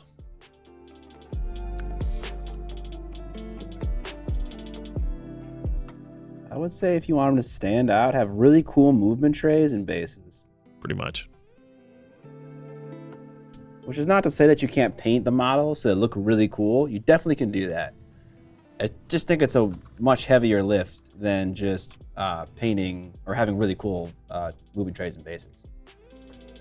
You can heal. I mean, like, I feel like as a test, you could just do that to black primed models, and they would just, I feel like that just looks so much cooler. Yeah, that'd be my advice. Oh, yeah, definitely. Goober spotted. The hell? Why am I signed out? I'm literally signed in on this computer. 2-player, as well as some Bowman and Kastark units.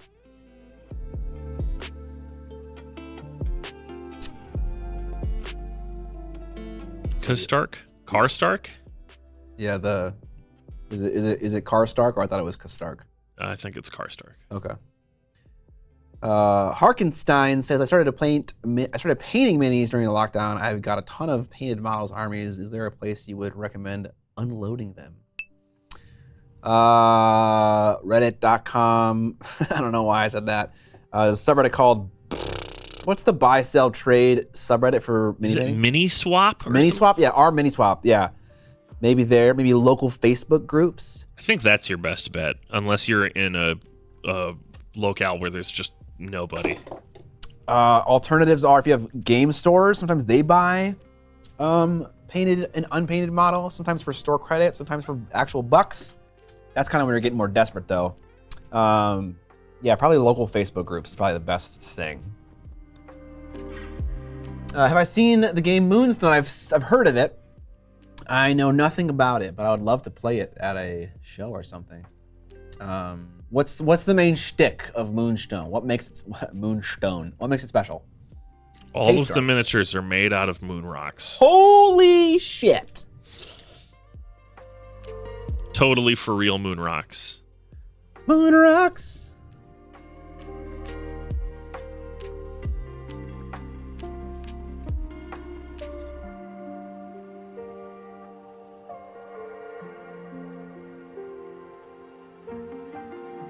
You know, Scott, 6 out of 7 of Snow White's dwarves are not happy. Yeah? Is this teaching us the lesson that not everyone is happy? Maybe they just need to unionize. Yeah, probably. Working class people rise up. Working class dwarves. Yeah. Is that the Goofy Goblins game? There might be some goblins. Sometimes the shop has a consignment table. Yes, precisely.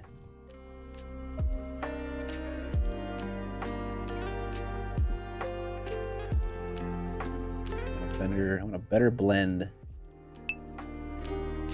I keep putting the model in the tray like I'm done with it, but I'm not done with it. Now, Lummox Beast, I've got my corny joke deck in my hands. Oh, fucking Lord have mercy on us. That was a better blend on that little part of the cloak. Scott, what do you call a sleeping bull? Again, ask the chat. No, I'm asking you. Fuck. It's important. A sleeping bull, eh? Yeah. Well, what else can you call a bull? You can call a bull some kind of joke involving bullshit. That doesn't sound right. Metagaming. They wouldn't put that on one of these cards. I don't know. What do you call that? A bulldozer? Ah. She just makes you angry, you know? It really makes you look like a fool. That's what it does, you know? I've been made a fool. Anyone else hear the audio chirp during the stream? Is it happened multiple times? Sansarai. Audio chirp. Can you describe the chirp? Is anyone else hearing the chirp? The game is based around, wait, you guessed it, moonstones. It's a small five-a-side skirmish game that you fight over moonstones that are represented by a D4 that are randomly rolled onto the table. The number they land on is the amount of action points it takes to dig them up. Okay, so you're both, that's the general idea of the game, what you want to do. Well, what makes it special though? What makes it different and better than other games? Is it the theming?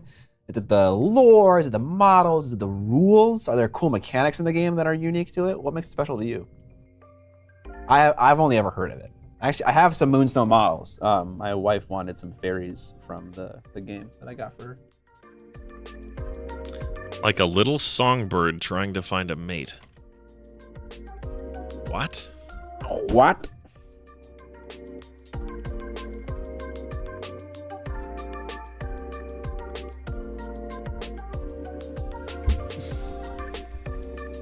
I haven't heard anything like that, but it might be something happening with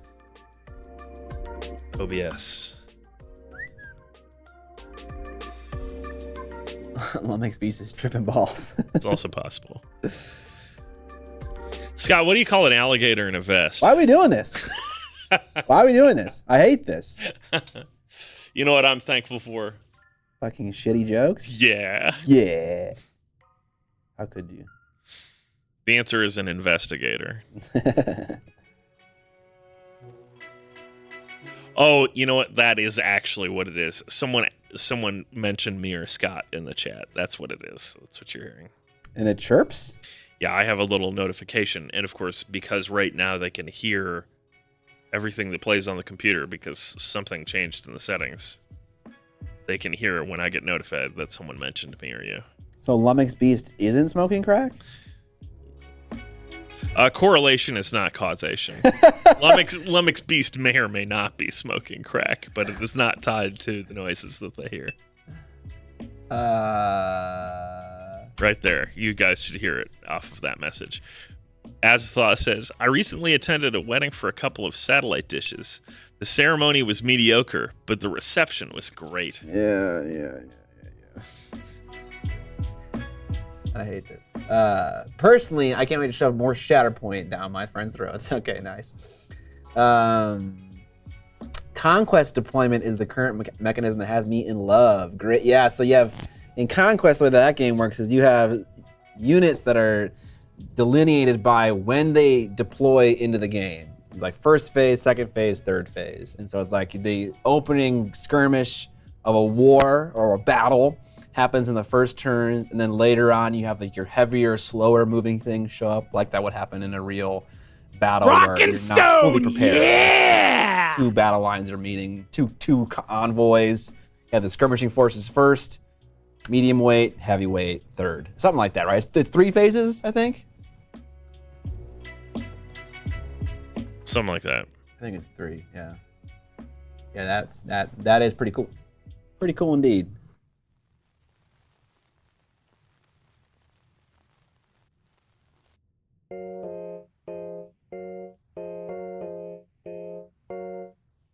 Rock and Stone. Any videos done on Shatterpoint and specifically lightsabers? I got into Empire for Legion back in March, and I've been struggling with lightsabers in OSL. No, not for lightsabers. The way I paint lightsabers, a lot of people were upset with me. So but I do have a Shatterpoint video, but it's not about lightsabers. It's just about painting the Inquisitors for Shatterpoint. I just got an announcement from the DRG server. Very cool. What about? Make sure to vote for us for the Labor of Love Award for the Steam Awards. Oh, okay, cool. Oh, the video game. Yeah. What did you think I meant? The board game for some reason. Insanity. Insanity. Is the announcement Rock and Stone? they ping you twice a year, every 6 months, and that's the only fucking. Did I hear a Rock and Stone? I love that. The real question is how much pasta does Scott consume in Italy? Not a ton. We definitely have pasta one meal. Scott, you making a dueling game or a volleyball game now? Most of the progress is happening in the volleyball game, but I'm still having a great time. I read more books on my air ride to Germany. My airplane to Germany and back. I'm having a lot of fun just exploring game development. I'm just not talking about it a whole lot. Airplane transportation flight. Airplane. What did I think of Monty? It was a very inspiring experience. A lot of the miniature painting world is very rule oriented. There's a right way to do things, models to collect, all this stuff. And even the way the categories are laid out at Monte Sansevino is more. There's more freedom in that than there is in other shows that you go to. They're much more rigidly defined. So it was very creative. And where it took place was amazing. You know, it was a really cool historic town. Just a totally different vibe. Much more down to earth, I'd have to say. I rode atop the aeroplane. Miniac, disappoint. Why didn't you pull a Master of None and move to Italy to learn how to make pasta?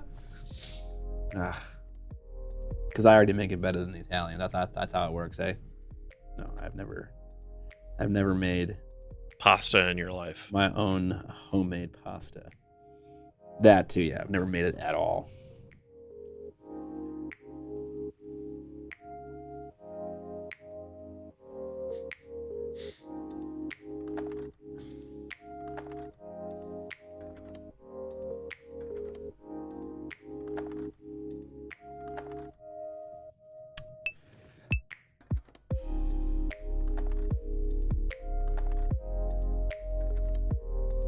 Kind of highlighting this cloak incorrectly. This part right here, this little triangle volume. The highlight should be in the middle of this volume, and it should be shaded toward the outside. That would also make this part look a little less awkward, where it's like the same color on this underside as it is right there. It'd get a little bit more contrast in that area right there. But I don't care enough to fix it, so it's going to stay how it is. Because no one looks at that shit. Maybe what I can also do while I'm doing this, or maybe it's a bad idea to have multiple things going on at once, because then I'll just forget to do them, is the shading on the cape airbrushed. Yeah, for the most part, yeah. You have to watch the documentary Funke on Amazon about pasta making. That sounds nice. I'm very invested in Monty as a show for exactly those reasons. I'm happy you liked it. Absolutely. Immigration will stop Scott at the border next time. He will never be allowed back to Monty. Clip it. Got him. The gelato was very good. It was very good. I had a tiramisu flavored gelato, and I enjoyed it a lot. Gelato isn't vegan? That one wasn't, at the very least. The proper response is milk and eggs, bitch. Oh, right. Okay, yeah, it's very, very much so not vegan. How do you say our machine can't do that in Italian? Thank you, Jay. Luckily, I didn't find out, you know? I was just very aware of how I was putting my miniature bag in the scanner. And when someone wanted to lay it down, I was like, maybe let's not do that. And they were all very understanding.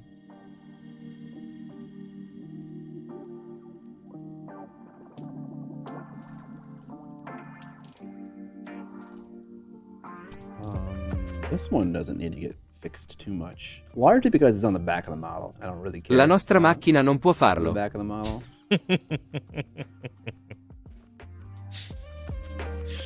Unfortunately, we don't have speakers on set, so Scott couldn't hear that, but chat did. Chat getting to experience things that I don't get to experience. That's right. Chat knows how to pronounce "our machine can't do that" in Italian now. La nostra macchina non può farlo.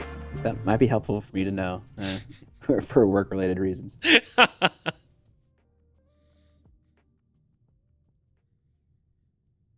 What brand of case did you fly with? It was a different size A case, right? Yeah, it was a different size A case. It was the backpack one, and I'll go get it. It worked out great.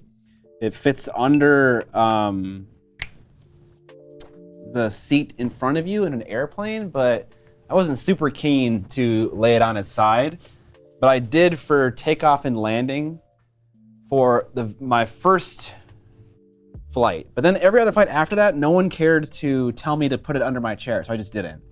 Because I didn't want the models laying on their side. But this is what I brought.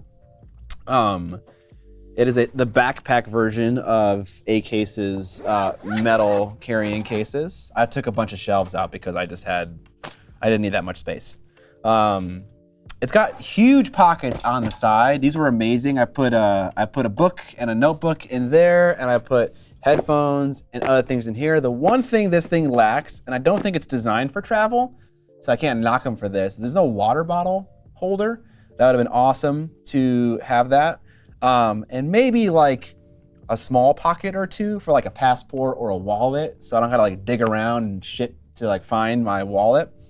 But again, I don't think this was designed for travel in mind. But it does fit under. This guy doesn't just keep those things on him. What things? His passport and his wallet in his like jacket pocket. I mean, yeah, but like my jacket pocket, I feel like I lose a lot of shit. As a person who loses a lot of shit, I want to put it in a pocket and close it and button it down and not be concerned that it's falling out of my pockets or anything like that. I never put anything important off body, personally. Really? Okay. Yeah. I feel like I've taken my jacket off and lost things so many times. Like taking a jacket off for a scanner for TSA, and like suddenly your wallet's on the ground and you've lost it. So. Oh yeah. Well, I mean, like jackets with zipper pockets are a godsend. See, that also solves the problem. I don't like things in my pockets, like blue jean pockets, though. You know, I hate that feeling. I have a very slim wallet that I can barely feel when I'm like sitting down. Yeah, but I don't put anything in my back pocket because that's where you get pickpocketed from. Front pockets only. How often do you get pickpocketed? Abroad, one time, and that's enough. Was it in Italy? No. Both my sister and my mom got pickpocketed in Italy when we visited. Back in 2014 in Naples.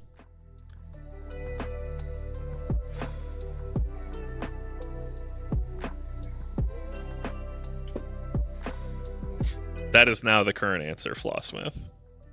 That's where the dummy wallet goes while you travel, is in your back pocket. Oh, the fucking what's the word I'm looking for here? Not the trick, but the decoy wallet. Yeah, exactly. That's how you catch him. Nah.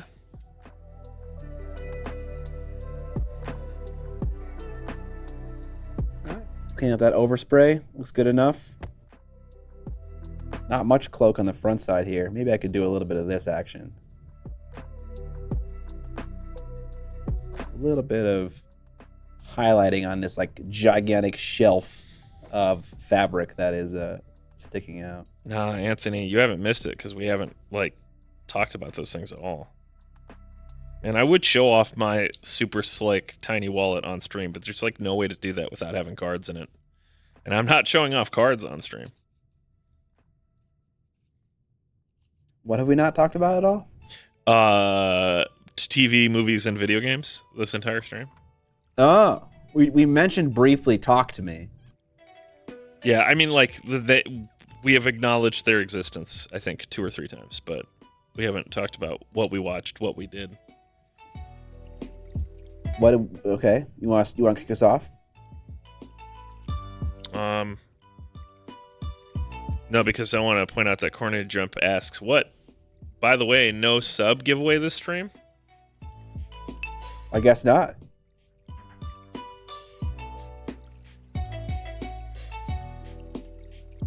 Naples is the worst. Easily the dirtiest city I visited during my honeymoon at the end of 2019.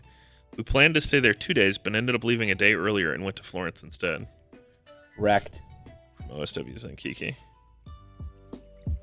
Florentines in shamble. Or is it Florentinians?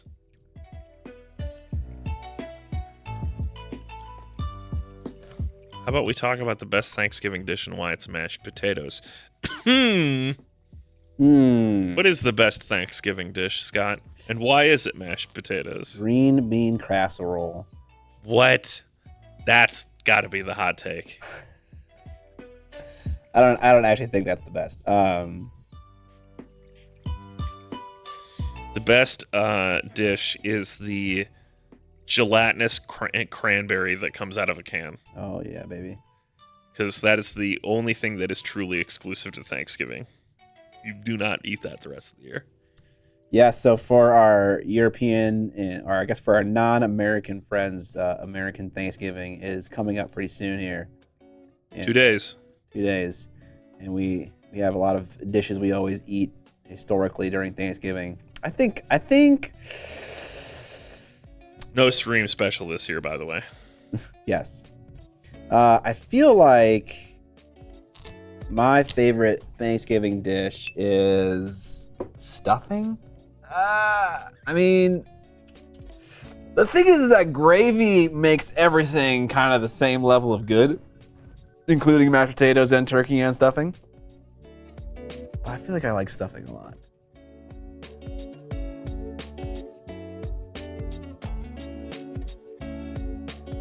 Have you been catching Marco Frazzoni NJM streams, Mr. Walters? They are fun. I'm not. Do it. What does that mean, Moose660? What are you saying?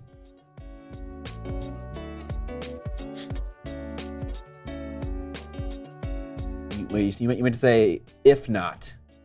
So you meant to say they are fun. If not, do it. So we've rated Marco quite a few times, but truthfully, he streams mostly when also we are streaming. Marco is our competitor. We will destroy him. Destroy him. Leave nothing behind. Are we talking about camping now? Yeah. There's nothing wrong with boxed stuffing. Yeah, well, it's certainly better What than is best in life? Stuff. Oh boy. Crush your enemies. Oh boy. See them driven before you. And hear the lamentation of their women. I agree with Conan. That is actually the best Thanksgiving dish. Is to crush your enemies. To hear the lamentation of their women. Do you prefer stuffing from the bird? I think just for the sake of convenience, I prefer it just made separately. But I don't think that it's better or worse. Maybe it's better when it's in the bird. But it's kind of annoying. Shots fired. OSW Senkiki says, I watch Scott for movie reviews and Marco for art. It's whatever works. Scott, what you're doing isn't art. It's all right, you know? I'm going to change our category. We're in the art category right now, but I need to change us to the not art category, apparently. Yeah. According to OSW Zinkiki. It's all right. I don't really care. It's an objective answer from OSW.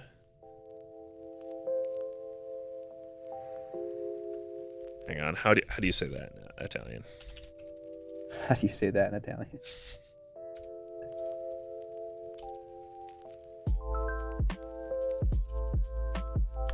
That is okay. Non è arte, è un flusso di recensioni di film. That's it's not art, it's a movie review stream. Kenji says don't stuff the bird, it screws with the timing. It can. I'm in camp, don't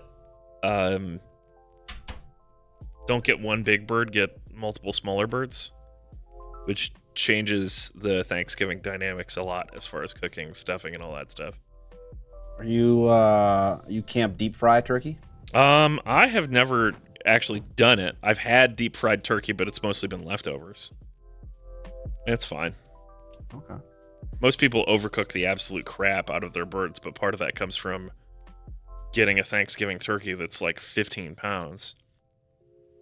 And then in order to cook the interior to an adequate temperature, you have to work through the exterior, which means that most of the bird is overcooked to all high heaven. You have to baste the turkey every hour if you do stuffing the bird. Maybe. You know, what does basting really do?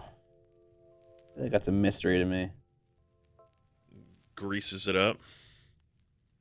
I feel like it's trying to do what rotisserie chickens do, but it's just hopeless in that effort because the rotisserie effect is happening constantly, whereas you baste a chicken like what, every 30 minutes? I feel like it's not gonna do the same thing as a rotisserie chicken. Maybe it does something. Maybe it's like one of those things where it's like brining, most of the effect of brining happens in the first hour and like the rest of it happens in like the next 24 hours. Does all the basting goodness happen in the first couple bastes? OSW Zinkiki says, my wife forced me to smoke the turkey a couple years ago. I had no experience doing so. Oh, God. Almost burn our house down. I'm team oven from now on. Would you say that smoking is an art? No. OSW Zinkiki? What? I'm confused. Well, they said that this stream is an art. Or they implied it, rather. Well, wait, are you trying to, I mean, are you saying I'm doing callbacks. You think that all things need to be art? I'm saying that OSW Zinkiki is the arbiter of all things art. Smoking is a movie review. Yeah, I agree with that, actually. Hold on. Basting doesn't let the skin dry out. Gets a good crisp. That seems like an oxymoron. I feel like if you want the skin to get crispy, wouldn't you want it to dry out? Moisture is kind of the enemy of...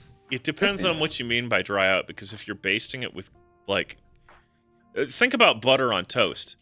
Butter actually helps. The moisture of the butter doesn't prevent toast from toasting. If anything, it makes it toast more. That's the fat.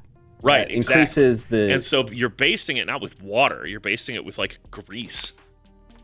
All of the drippings that come off of the bird, for the most part, that sit in the pan are greases and oils. Is this what you're basting the chicken in, or the turkey in?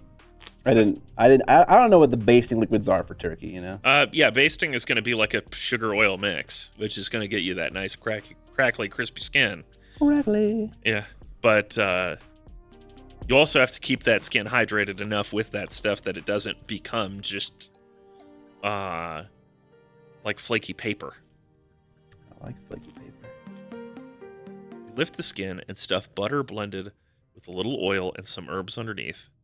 Skin crisp, butter keeps the bird juicy. Based in some kind of fat.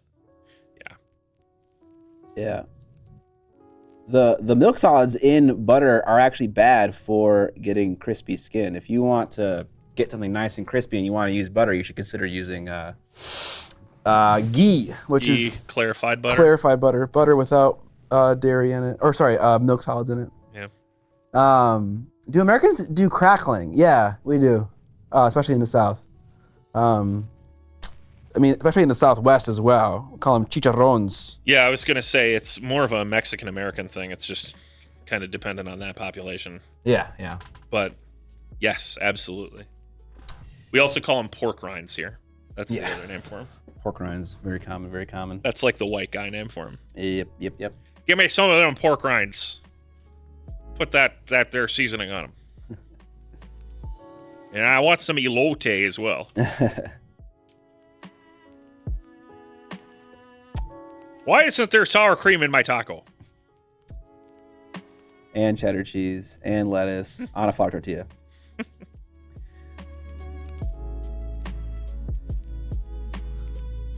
Chef of 20 years here.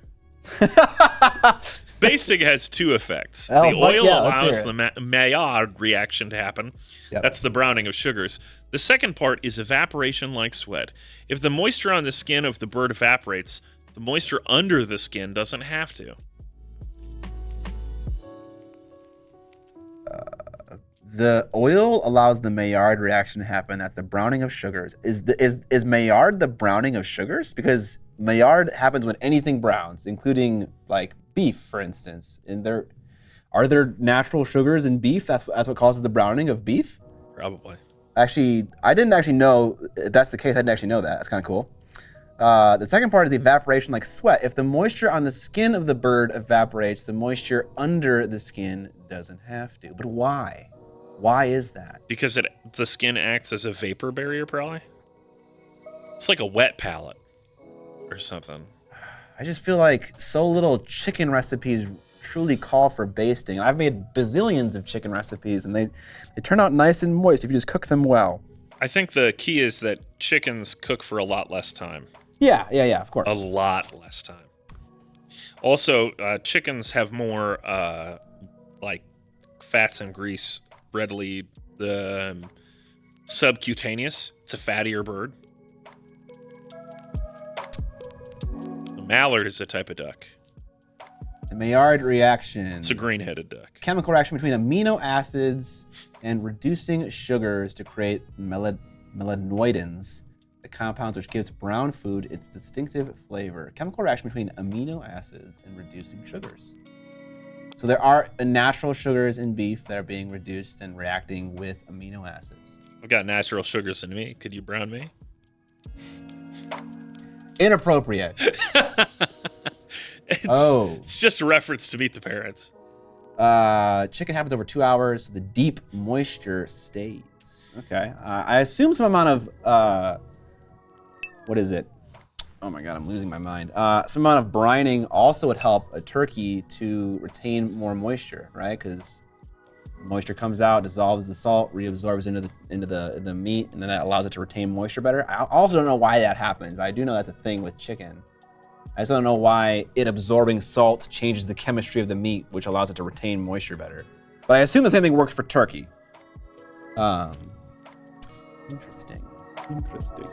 If I want really crispy skin on chicken, I dry brine it in the fridge. I put baking powder on the chicken skin, and I also... Not baking soda, baking powder. Baking powder, yes. It's important. And I also separate the skin from the meat as much as possible by like sticking my hand under there. It stays attached, but there's a gap, there's an air gap there. And that creates super crispy skin, for me at least. People like pork, I hear? Fuck yeah, dude, pork rocks. Gendrifics, you are not wrong. It is a logistical nightmare, but it also leads... I kick ass for the Lord. Thank you, Almighty Spaz, subscribing with Prime for 1 year. Woo! Appreciate it, Spaz. Sub ran out midstream, so now it will again next stream. It's not a cooking stream. Yeah, the logistical nightmare of that many people eating turkey is huge. But then it leads to the inevitable crash in turkey prices right afterwards. And then ground turkey is really cheap, and then you can make really amazing turkey chili for a while. Spoilers. Yes. You mean like the logistical farming nightmare of eating that many turkeys? Yes, yeah. I mean, that's basically the... It's almost as big a logistical nightmare as Santa having to deliver all those gifts on Christmas Eve. That is not what I thought you were going to say. I thought you were going to talk about how the in general logistical nightmare of trying to feed America and our love of meat. Because the solutions we have for that are also not super great. I was going to say that's less of a logistical nightmare and more of just a regular nightmare. Sure, right, yeah. Yeah, it's just regular nightmare. Just don't think about it. Last time I cooked a turkey, I put the turkey into a cooler, filled the brim with brine, and left it in the garage for 2 days. Can't do that this year since it's warmer this year. Gotcha, yeah. Doing a wet brine. Wet brine.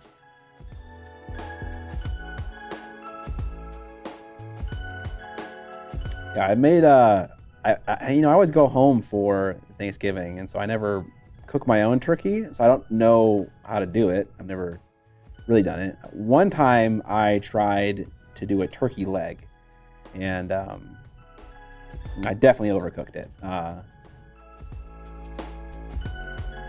But my turkey wisdom is lacking.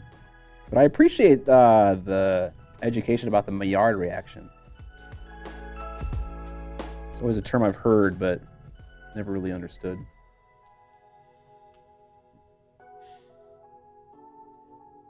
You know, building a hard drive with a window is not as easy as you might think. All right. I'll bite. Why? Why is this? Why are you bringing it up? You know, building a hard drive with a window is not as easy as you might think. Okay, saying it again makes it just more angering.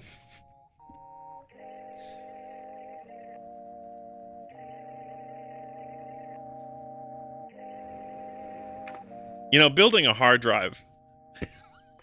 I fucking hate puns. It's not a pun. I hate them anyways.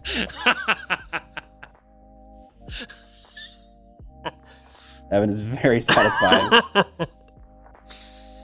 I'm losing it. Losing it. Captain McLean says, Evan is not here to make people happy. That's true. I'm here to win.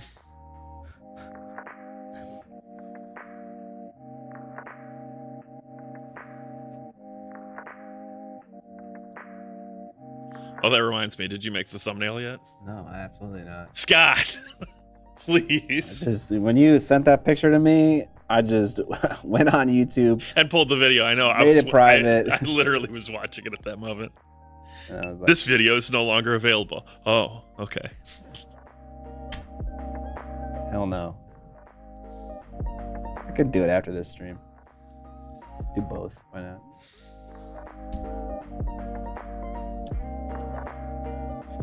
I'm sad that no one got the reference that I was making there. I'm kind of happy, honestly.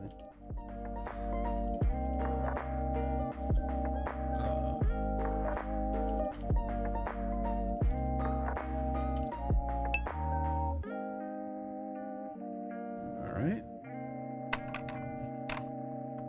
We got one more of this dude, and then we got two of the original guys I painted, and then the banner bearer. Cool.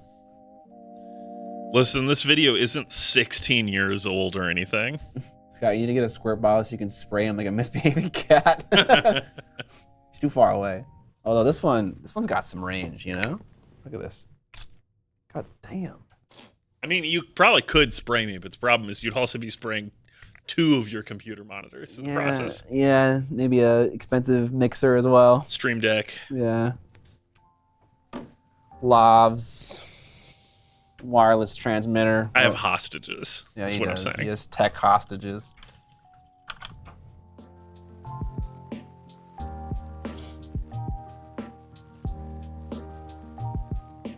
$150 hard drive.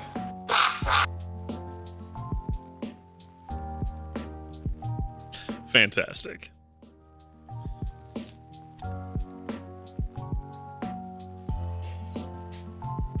So, Scott, you didn't watch any movies on Sunday?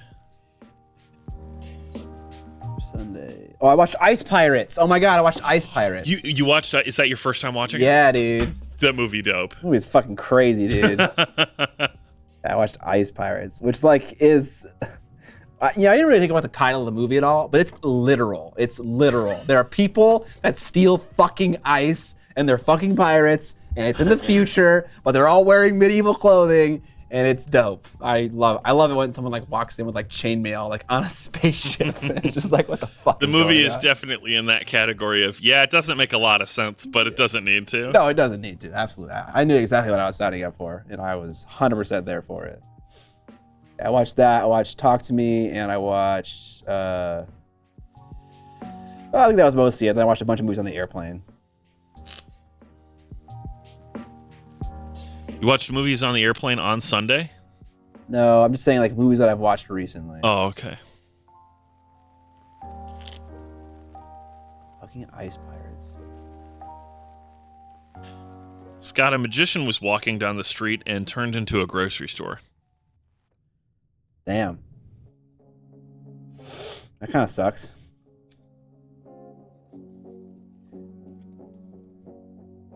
Although, is he dead?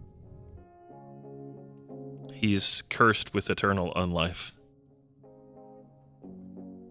I don't get it. He's Nosferatu, but a grocery store. Trapped between life and death.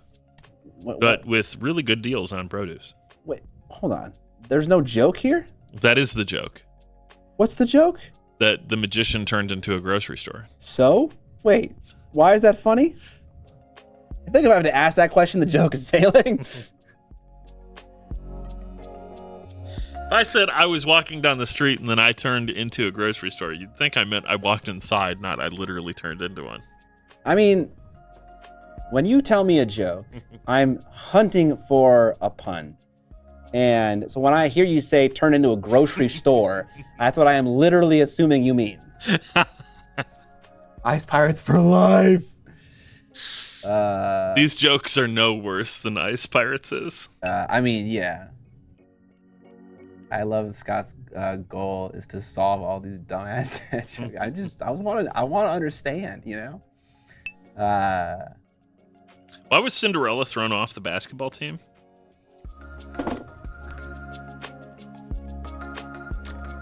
This is a question for you, Chad. Oh, no, I'm asking you, Scott. I refuse to respond.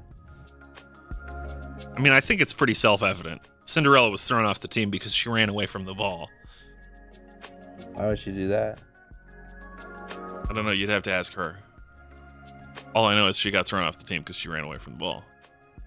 Yeah, the dancing ball. The thing is this, I'm not smart with puns, you know? I don't get it. Whenever someone tells me a joke and I don't get it, I fucking have to ask. I fucking want to know what it means. And then I look like a dumbass because I don't get it, you know? This is the reverse sub challenge. I'm just going to start reading these until someone subs, and then I'll stop for 5 minutes. Oh, my God. Please, chat. Halloween is over, right? It is, but I do have another question for you. These aren't jokes for Scott. They're tiny puzzles. 100%. Yeah, here's a tiny puzzle for you, Scott. I don't want any more tiny puzzles. They illustrate how dumb I am. What is a pirate's favorite letter? Favorite letter? Yeah. Fucking letter I, dude. Ice Pirates. Oh. Obviously, it's R. Yeah, see, you got it. You're smart. Big brain. Right there. Yep, that proves it. The jokes aren't any better if you get them right away. Sensorai. Yes. Sensorai subbed. All right, we have a pause on the shit jokes for 5 minutes. Throwing up a timer for 5 minutes. Oh, my God.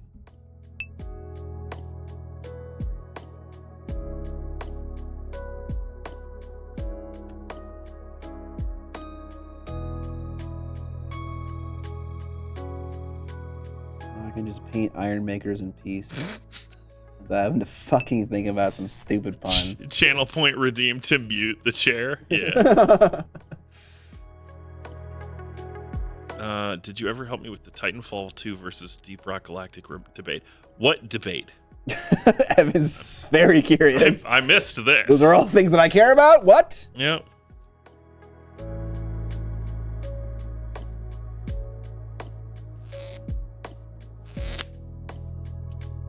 Red light, green light on subs. I like that idea because that encourages subbing back and forth. Oh. Titanfall 2 was nominated for Labor of Love because they, unbroke the game. They haven't really done anything else. What is Labor of... What are these awards? The Steam Awards. The only game awards that matter. So... Is labor of love mean you're putting effort into a game that's dead? Is that what that effectively means? It means you're putting effort into a game that is out and is not receiving like new DLC constantly or that kind of stuff, I think. Okay. That's kind of funny. Yeah, it might be heartfelt hopium for Titanfall 3. Yeah, it does sound like fucking copium. I mean, yeah, I'd flip a coin. I don't know. Which one is, which one will? Hopium. Which is which, DRG or TF2? Which one is, which one will? Whoa. Fucking all of the questions. Wait, TF2? Oh, Titanfall 2. I always think of Team Fortress. Dead game. Dead game. Truly a dead game. Although, didn't TF2 get like an update recently? Yeah, it did. Dead game. That should have got the fucking copium award.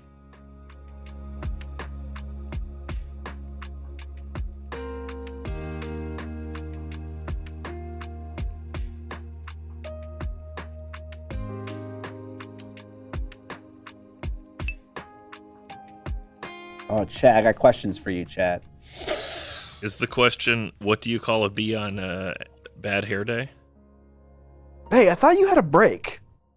I thought that was your question for Chad. No, that's not. No, it wasn't. That was not the question. Okay. Me and my buds are playing Descent, and we feel a certain way about it. Oh, I saw your post about this. Yeah. It kind of feels like you just walk up to a monster and you hit it, and then once you're done hitting it, then you go and farm loot. Like you go and interact with trees and shake bushes and find 20 bones. And it's like, okay.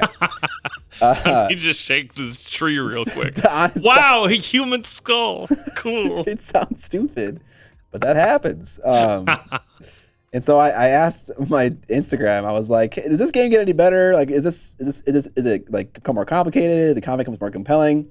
And I got like 27 responses. Every single one was like, no, it doesn't get better.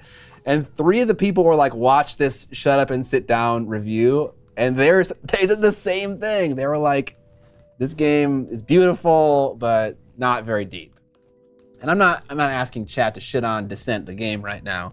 This is Legends of the Dark, like the newest one. I'm big curious. Blue box. Yes, the big blue box. Beautiful models, not super amazing gameplay.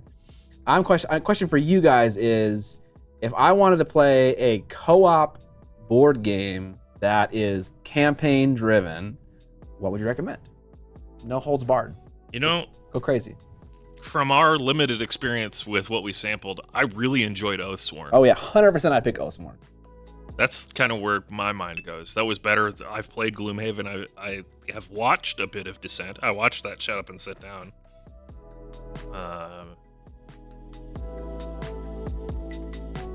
I was thinking Frosthaven or Oathsworn, but I want to hear the people. Frosthaven. Someone said Frosthaven.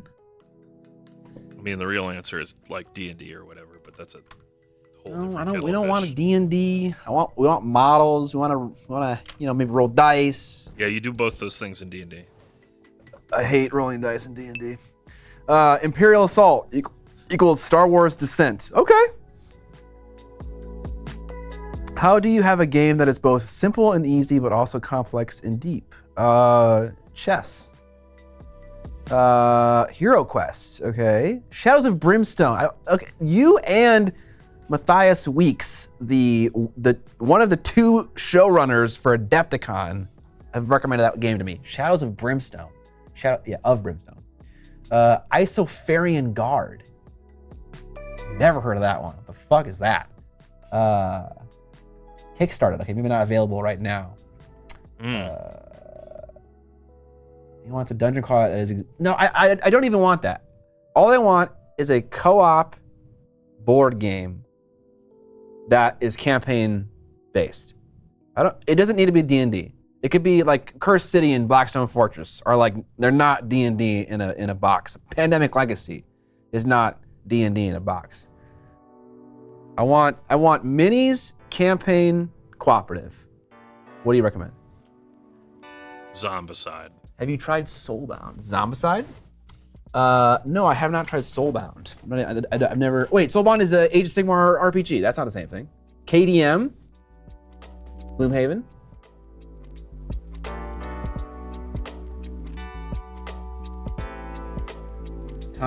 Time Stories is good, but no minis. Last board game night I went to, the friend group was playing KDM. They were trying it out, and I fell asleep right away. Yeah. And so they named their town Evans Rest. That's funny. I napped in that armchair for a good 3 hours. It was great. I know Cursed City is a bad game. I'm just like giving that as an example, as it doesn't have to be D&D. Has anyone played Cursed City and Blackstone and can comment on whether one is better than the other? I mean, I hear Gloomhaven is good. Gloomhaven is definitely good. Frostgrave is a miniature war game, not the same thing. Oh, what about that one that's coming out from Corvus Belli? When does that come out? Oh, yeah. Warcrow? Pandemic Legacy. Shadows of Brimstone again. And the models are great, including a giant Japanese Oni demon with a cage full of bodies. Nosh. When does this come out? They did the Kickstarter like a year ago. Gloomhaven is exactly like Descent, but the game is much more inclined to kick your ass and make you do the level over again. I did not enjoy the grinding aspect of fucking, what was the name of that? Dark Souls, the board game. That was like, obviously grinding happens in video games and that's normal, but the way they implemented it in a board game just did not work for me. So maybe it can work in a board game, but I tend to shy away from grinding in board games. Warcrow Adventures is a co-op table game for Warcrow. ages 14 and above in a fantasy world. Blah blah blah blah blah. Okay, but is it out? Or is it out? Do we trust Corvus Belli to make a good board game? I mean, it was one of my favorite demos at Adepticon. Okay, so you've played it and it was good. At Gen Con. Okay. Well, that's promising. Yeah, it had that fun initiative system I told you about where the clock is like constantly moving around. I remember this. Yeah. Yeah. Okay. I really enjoyed the combat and gameplay. But like, Darkest Dawn. where do I buy it? I desperately want to play Descent. Despite what we're saying about it right now, it's not bad. I do like the cool narrative choices you get to make for your characters that then like shape what questions and what opportunities they have later in the campaign. I think that's very cool. I dig that. Forbidden Psalm. The Last War by Forbidden Psalm is a World War II, but the war never stopped. There's spookies in the trench, okay? Minis look pretty good. Battletech campaign. Hell yeah. Sold. When Jason from Monument comes up here, he can kick us off. He can play that mentor figure in the campaign that gets killed off really early. Okay, yeah. And then you go on a quest for revenge. Like the plot of every Mech Warrior game ever made, pretty much.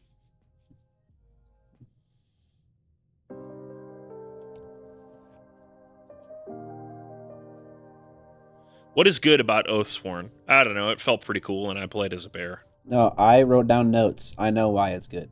I liked Oathsworn because it started with a 45-minute narrative portion of the game that was led by the app. And that was great. That was good for the app. We went around the various city. We collected information that was relevant to us. Yeah, we were doing investigatory stuff. Exactly. Narrative things were happening. And then the moment that we got into a combat scenario, the app fucked off and we played a cool game. And the game was cool right away. Like the combat was interesting right away. We didn't need a farm. We didn't need more gear. It was just cool. And we were rolling dice, flipping cards, killing rats. And then that was about 90 minutes long. And so it was about twice as long as the narrative portion. So that's good. That's a good ratio. Gameplay is great right out of the box, unlike Aeon's Trespass and Kingdom Death, where like in the opening level of fighting the lion, it's like, please don't kill me. Please roll a 4-up. Yeah, it's just like everyone's around the lion, just like fucking hitting it with a rock. And you're all just rolling one die and you're hoping that it's a 4-up. At least that's what I remember. So yeah, that's what Oathsworn did for me right away. I also really liked that our characters felt very different. Yeah. Not just like I have some cool different abilities, but like top to bottom, we just were different things. Yeah. D&D Dragonlance game ever come out? I don't know. The Corvus Belli game also had a lot of that kind of stuff to it. I really enjoyed the little demo of it.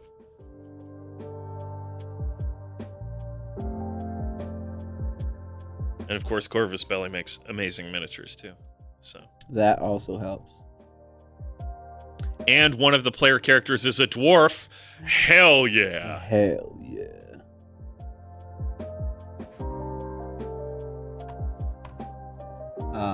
Lord of the... Okay, Jime is good. Yes.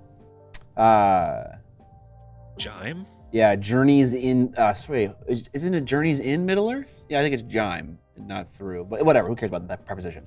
If you rush too much and don't level, boss fights can punish you.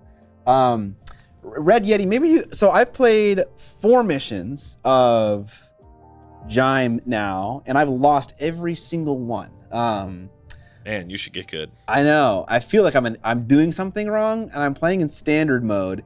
And what it feels like is if you do not min-max your actions, you will lose every scenario you play, which is kind of hard to know when you first start playing the game. Am I just bad? Am I playing wrong? I I feel like I looked the question up on Board Game Geek, and there wasn't like a resounding, this game is fucking hard. It was kind of like... How big is this group that you're playing with? How big? Yeah, how many players do you have? 4. 4 players. I've heard that you need Aragorn and Legolas to succeed, or that makes it easier at the very least.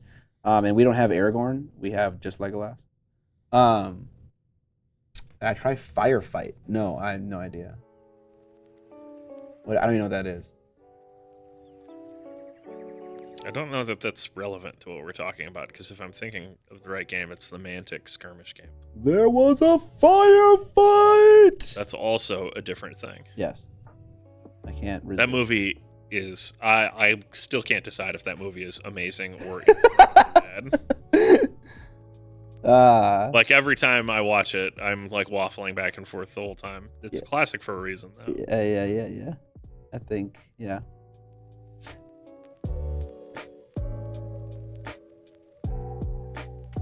That game is very difficult for new players. We restarted the game a few times and finally, okay, so, all right, so someone is sharing my experience. Appreciate that.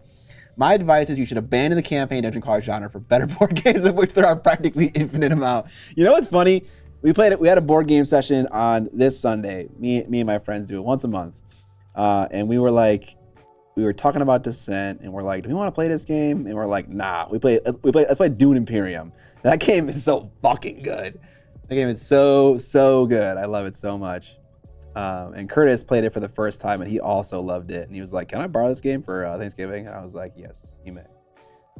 Great game, though.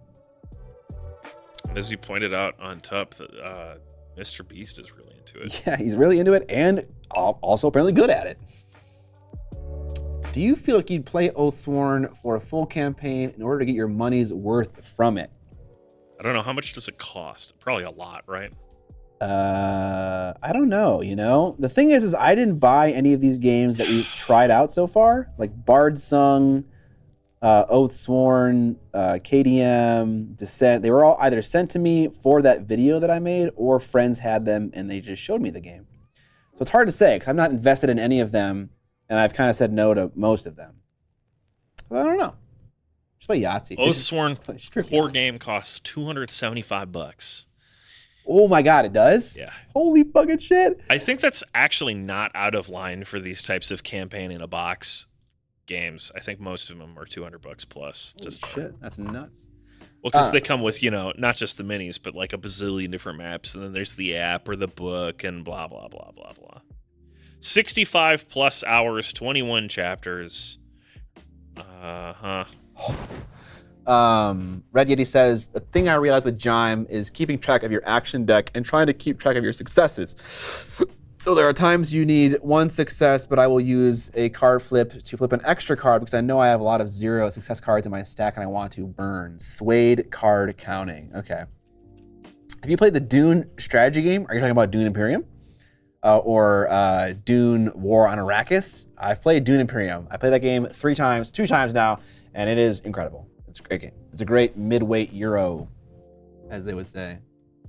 I feel like Descent is the outlier. Descent seems pretty cheap. Yeah, I don't know what the deal with Descent is. Descent's only like $100. It has no business being $100. Like I would buy that game just for the minis, just to use in other things. They are quality models. They are quality models. It's a lot less than you get in the Oathsworn core bundle thing. Mordred, okay, Mordred's another option. Because the Oathsworn core bundle comes with 27 minis. Shark Bears.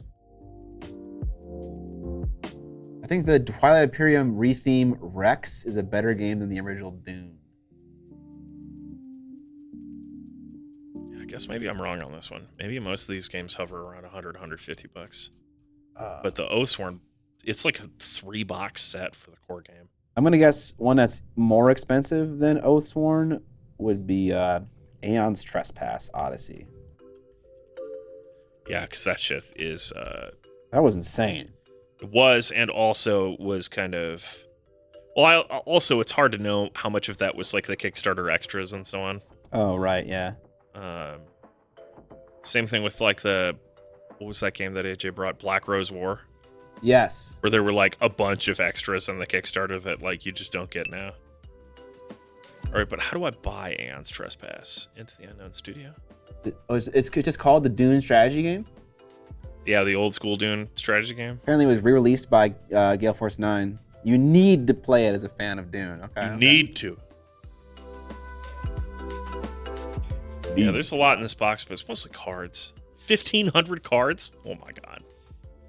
I wouldn't mind a little cheeky miniature war game based in the world of Dune. Aeon Trespass Odyssey, it looks like the core box is $320. Yoicks. And that comes with how many minis? Oh, I think I think the cover of that box from Gale Force has a sandworm on it, right? I think it's a kind of cartoonish as well. Not cartoonish, but like it's painted with a limited number of colors. I think I've seen that before. Looks like it comes with about 20 minis. 24, something like that. Isn't War for Arrakis a war game set in the... I think it is, but I think it's more of a... And I might be wrong about this. It seems like more of a board game thing than it does a war game thing. Like there are so many houses in the world of Dune and opportunities for cool models. Probably maybe more of a skirmish game than a war game. I don't know how much legs a Dune war game would have. I need more of that. Pharaoh's Guard. Just a little bit more.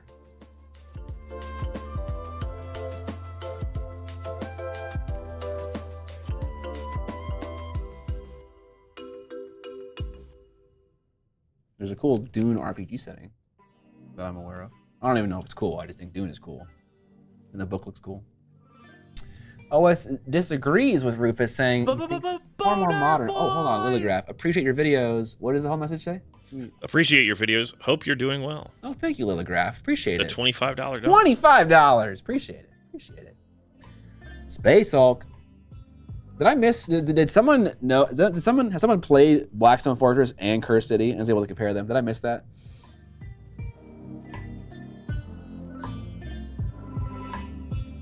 I feel like a struggle of a Dune war game or skirmish game is that a lot of it is strategy slash management. I'd love it, but I don't know if I could ever work and feel like I would want from the Dune universe. I think I disagree with that on principle, you know? I feel like anything can work and be good. You just gotta find how it works, you know? But yeah, obviously that depends on your opinion of what working is. Blackstone, yes. Cursed City, no. Thank you, Lumix. Yeah, because I remember playing Blackstone Fortress, and I was like, it wasn't terrible. The only thing that was annoying about it was the fact that it said it's a 5-player game, and it's not a 5-player game. And so I invited friends over to play the game before really reading the rules, and then I discovered that the 5th player's job is just to move the bad guy models to where the AI tells you to move them. And then it's like, oh, but if the models can move down 2 different paths and they're of equal length, then you get to pick. It's like, oh, that's like the amount of agency you get in Blackstone Fortress as the bad guy player. I feel like the trouble with a Dune game is moving your models without rhythm so you don't attract worms. Okay. All right.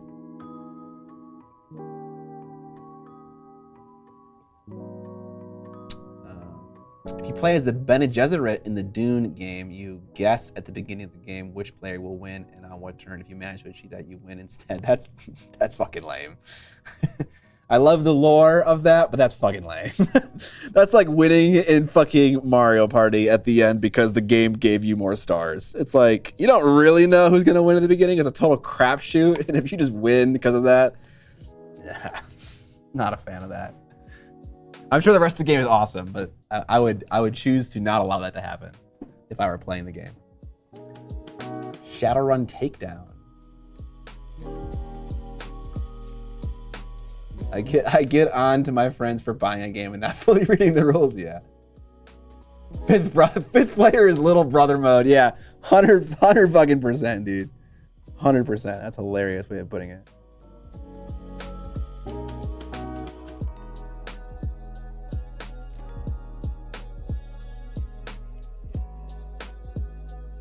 Maybe we'll just crack open Blackstone again. The problem is that 2 guys we were playing with moved away, and so we just stopped playing it altogether. It wasn't terrible. It wasn't terrible, and I wouldn't mind fucking playing the game, actually.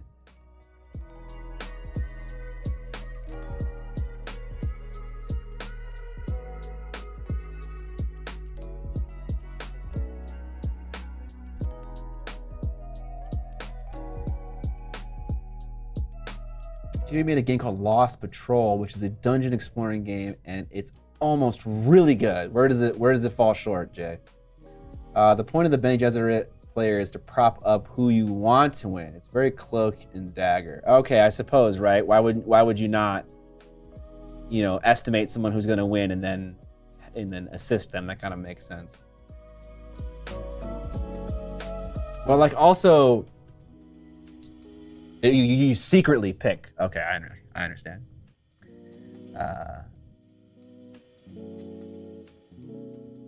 Yeah, is there no other way to win as the Bene Gesserit? That's your only way? Estimating when you're gonna win and who wins? Yeah, obviously the minis are awesome for Blackstone. I bought 30 spindle drones off eBay. I don't know why. What the heck?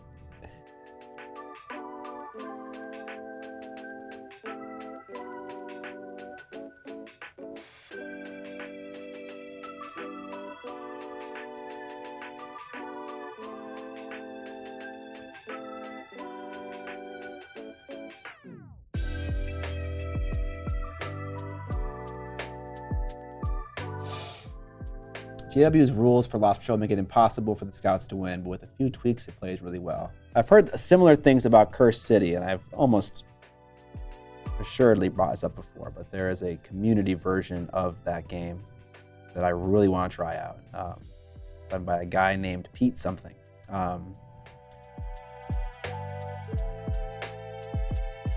love Pete something. I know. That's my favorite Pete. Favorite kind of Pete? Actually, it's probably Pete at CMOD. I don't think it is. No. He has like a Patreon, I think. He makes really pretty supplements I kick ass for the Lord. Akamu just subscribed. Hey, thank you, Akamu. Lost Patrol takes 20 to 30 minutes to play. 20 minutes to play, which is part of the fun. Play Mordheim. I just don't want my friends to have to get into a war game, They're not we're not there to play that kind of game, They might be and not know it yet. Yeah, maybe. Maybe.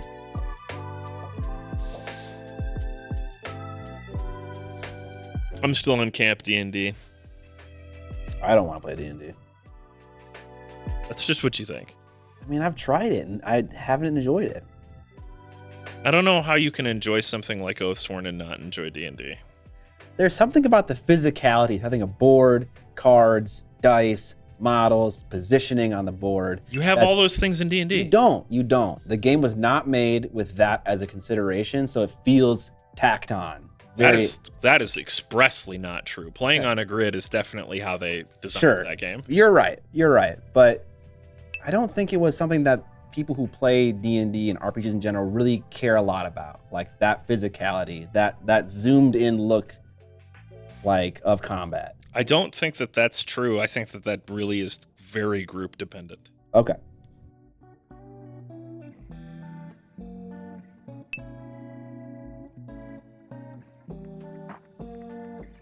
I do. Travel Cedric says, yes, you do, Scott. I've been playing D&D since 1985. We've used figs and a game board since then. I understand you can do it. I think you probably need some wisdom about how to make it the best experience for yourself. You know what we should do sometime, Scott? We should play just a combat encounter of D&D. I mean, I've done it. I mean, I will run combat the way I have run combat, which is very wargame-like. And I think you will be like, oh, D&D is different than I thought. Kind of like how we did the Pro Krill paint stream, and you were like, oh, this is different than I remember. So while I do appreciate that, someone needs to be the DM, and none of us want to be that. We just want to play the game. And also, you're a very experienced DMer, right? Yeah. Very is an overstatement. I am an experienced DMer, sure. Yeah. you know how to shape the experience to be what you want it to be, and none of us are that. And so if we were going to play it, it'd probably be more like vanilla D&D, whatever that is. I have no idea what that even looks like. So a board game offers a more contained, structured thing for me to open up, read, and implement without needing to know about all the nuances of how D&D can work. Sure.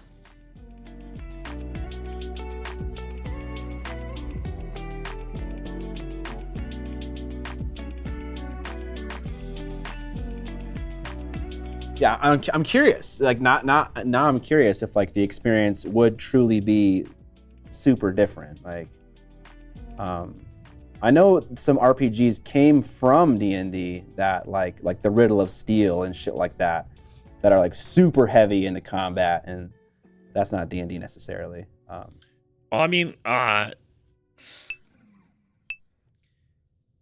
combat in D&D over time has kind of gone through swings of being more and less complicated. Yeah.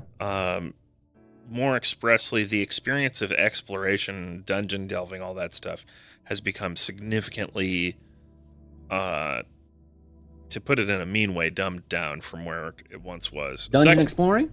Yeah. Second edition D&D was very deliberate and brutal. Advanced Dungeons and Dragons, and OG D&D for that matter. But it's all dependent on the module and so on. Yeah, combat is ultra frustrating in AD&D, I think, but that's fine. D&D combat differs a lot from table to table. That said, I agree with Scott. D&D combat generally does not have the precision or mechanics to satisfy what Scott is looking for. See, I fundamentally disagree.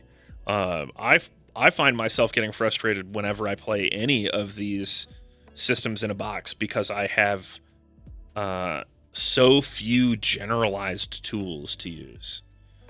The D&D core combat system benefits immensely from the fact that characters have quite a few different basic actions they have on top of all of their class stuff.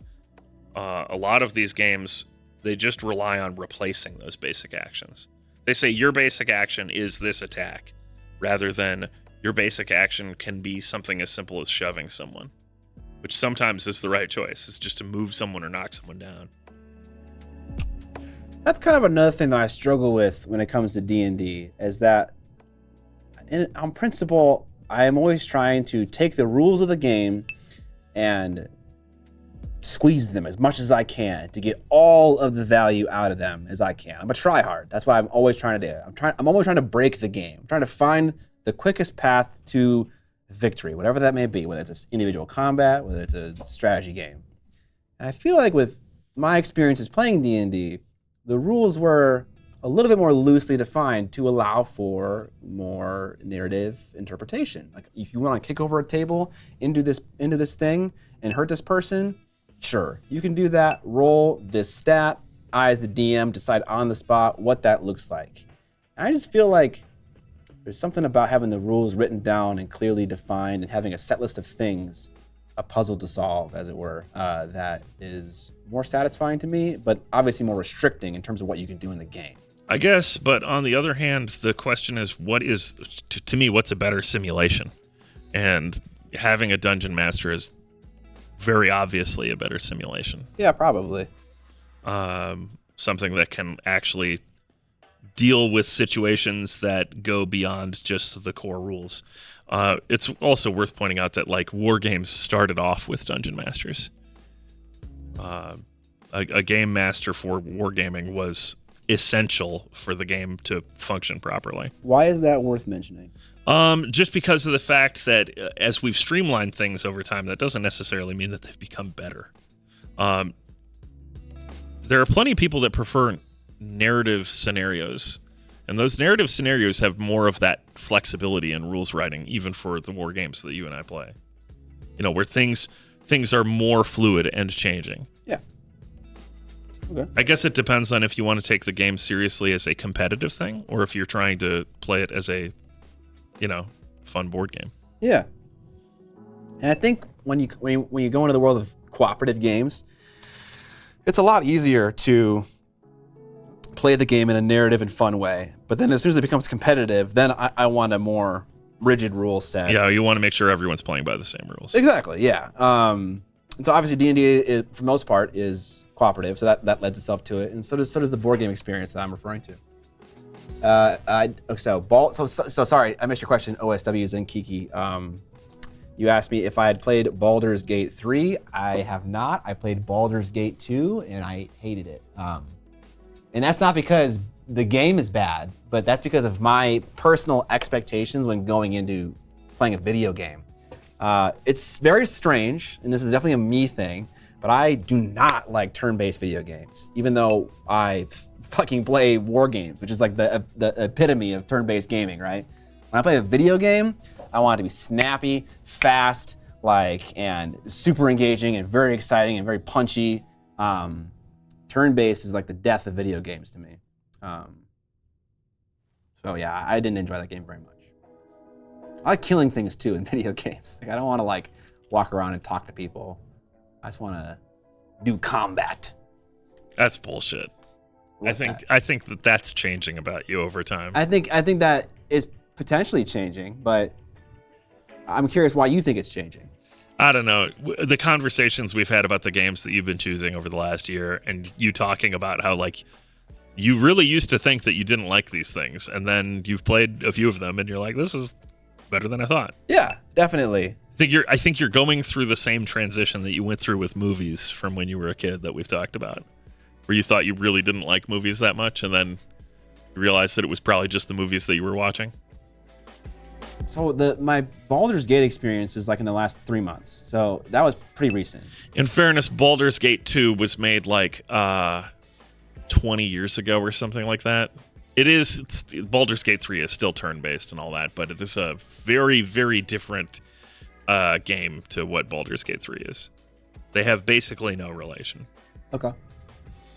That's the case, then yeah, in my opinion. But it is still OSW saying the same thing. Scott needs an AOS, but RTS. That's where I cut. Didn't they just make that? Isn't that the AOS skirmishy RTS game? I don't know. I've never heard of that. I actually cut my teeth on RTSs when I first started playing video games. Warhammer Realms of Ruin. Realms of Ruins is Age actually... of Sigmar Realms of Ruin just came out. Mixed reviews. Let's buy it. A fucking Dawn of War. I love Dawn of War too. That game was fucking awesome. Yeah, those games are sick. To be fair, I had a player recently who got bored until he was in combat in D&D. Each group has its own way of playing and can be more combat-based if the players want. Yeah, and that's the thing, is that D&D sounds like, and how you guys are describing it, is it's an experience that you get to forge for yourself. And as someone who's not good at the game, or inexperienced in the game, rather, I wouldn't know how to make the experience that I want without doing a lot of research and work, which is definitely an option. I just like the ease of a board game.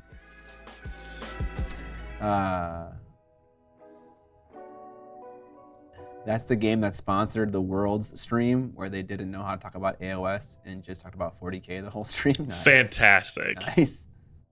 Wonderful. This also got the PC Gamer review, where the review was just the reviewer bitching about how GW got rid of the old world.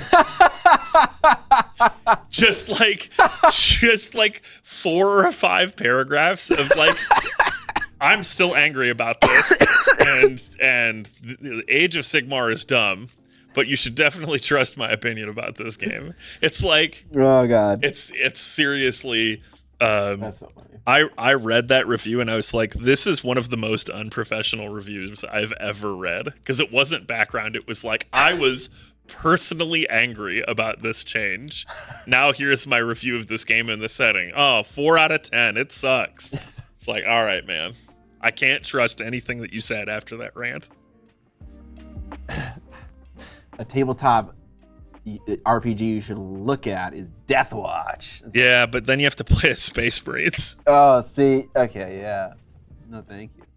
If I want to play an RPG, there are a lot of great options. There are. And I have a couple that I've purchased that I'm excited to try out. I don't think a Space Marine one would be the one I'd pick, though. It would be pretty ironic. Yeah. I thought the last Space Marine was the last one I was going to paint, but I'm so into this Deathwatch RPG, I've got to paint one for my character. Yeah, who knows? Maybe I would love it, you know? Maybe I would love it. I have all of the books for that game. What? Yeah. Humble Bundle ran a deal. Okay. And it was like, I think it was 21 books to get every Rogue Trader and Deathwatch book for whatever edition that was, 2nd edition, 3rd edition, I don't know. And it's cool. The thing I like about it is, so the Rogue Trader RPG is like their standard RPG setting where you play as like regular people.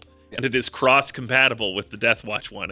And it has like warnings in there. It's like, do not introduce a Deathwatch character to your Rogue Trader character group unless your Rogue Trader character group is like level 8 or something, because a level 1 Space Marine is like equivalent to like near top level Rogue Trader characters, and that's like where you start.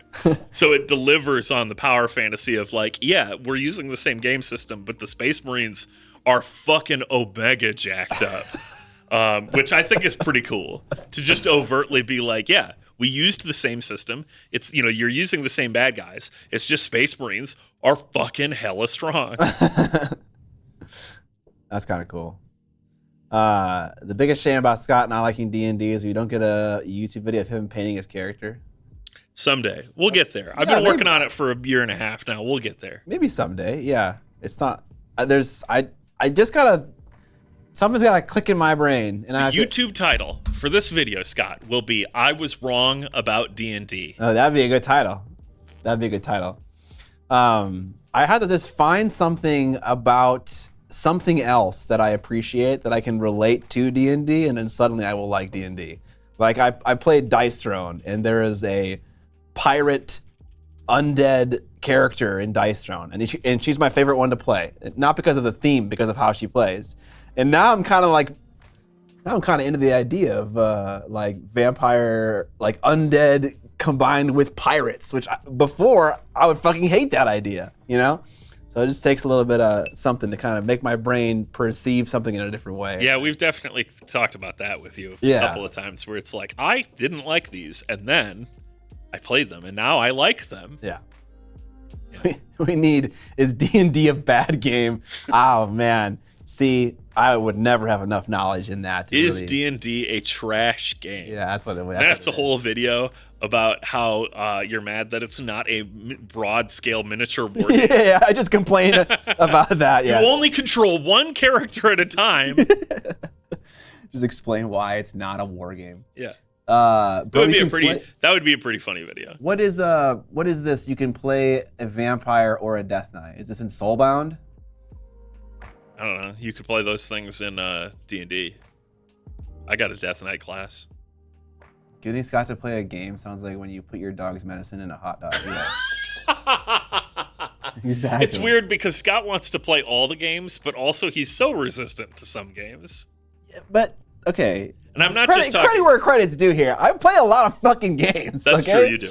I don't. But there are ones that are popular that I'd prefer to not play, and I think that's where I get the most so he's shit. a hipster. Yeah, that's what it is. I'm a hipster, 100%, self-admitted. But yeah, come on, Jay. You're doing me dirty with that review of me right now. All right, we're fucking done here. Scott's been roasted. I'm done with this roast, yeah. I will look into Rangers of the Shadow Deep. I think that was the one that I heard a couple of times that I would love to check out. Scott, I got a question for you. What's your question? Is it? No, you don't have a question for me. We're gonna end this stream now. Why do seagulls fly over the sea, Scott? There's something about gulls. Why do they fly over the sea? Because they like to see the sea. Because something about gulls. Is gull a word that means something? Okay, seagulls don't start with the letter C. I give up. Have a good week, everybody. We got to raid someone. If they flew over the bay, they'd be bagels. Who are we raiding? I'm done talking.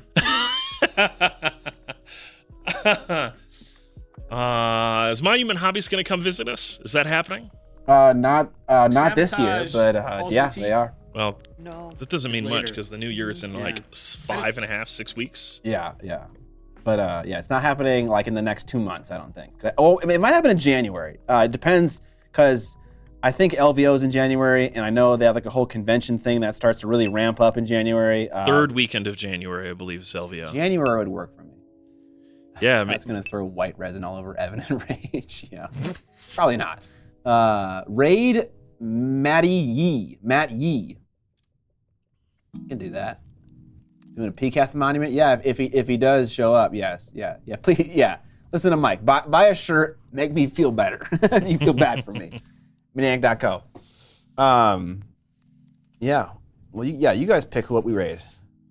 We can do Matt Yee. We could do Monument. We could do that other one, Brannigan's Brushes. Brannigan's Brushes? Come on, Twitch. Don't do me like that. Divide by, let's say 30. The shill. Yeah, so 40 shirts. The shill. Orc-vember? Orc-nember? But 40 shirts don't seem too bad. Yeah, sure. Let's raid Matt Yee.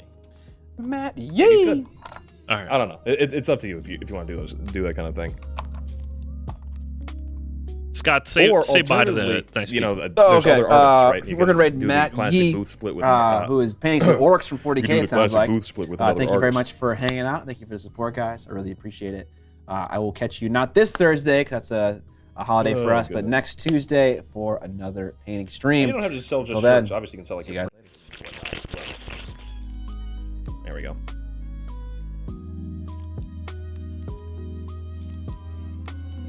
That's true. That is very true, not considering the cost of production as well. What up, gamers? Oh my gosh.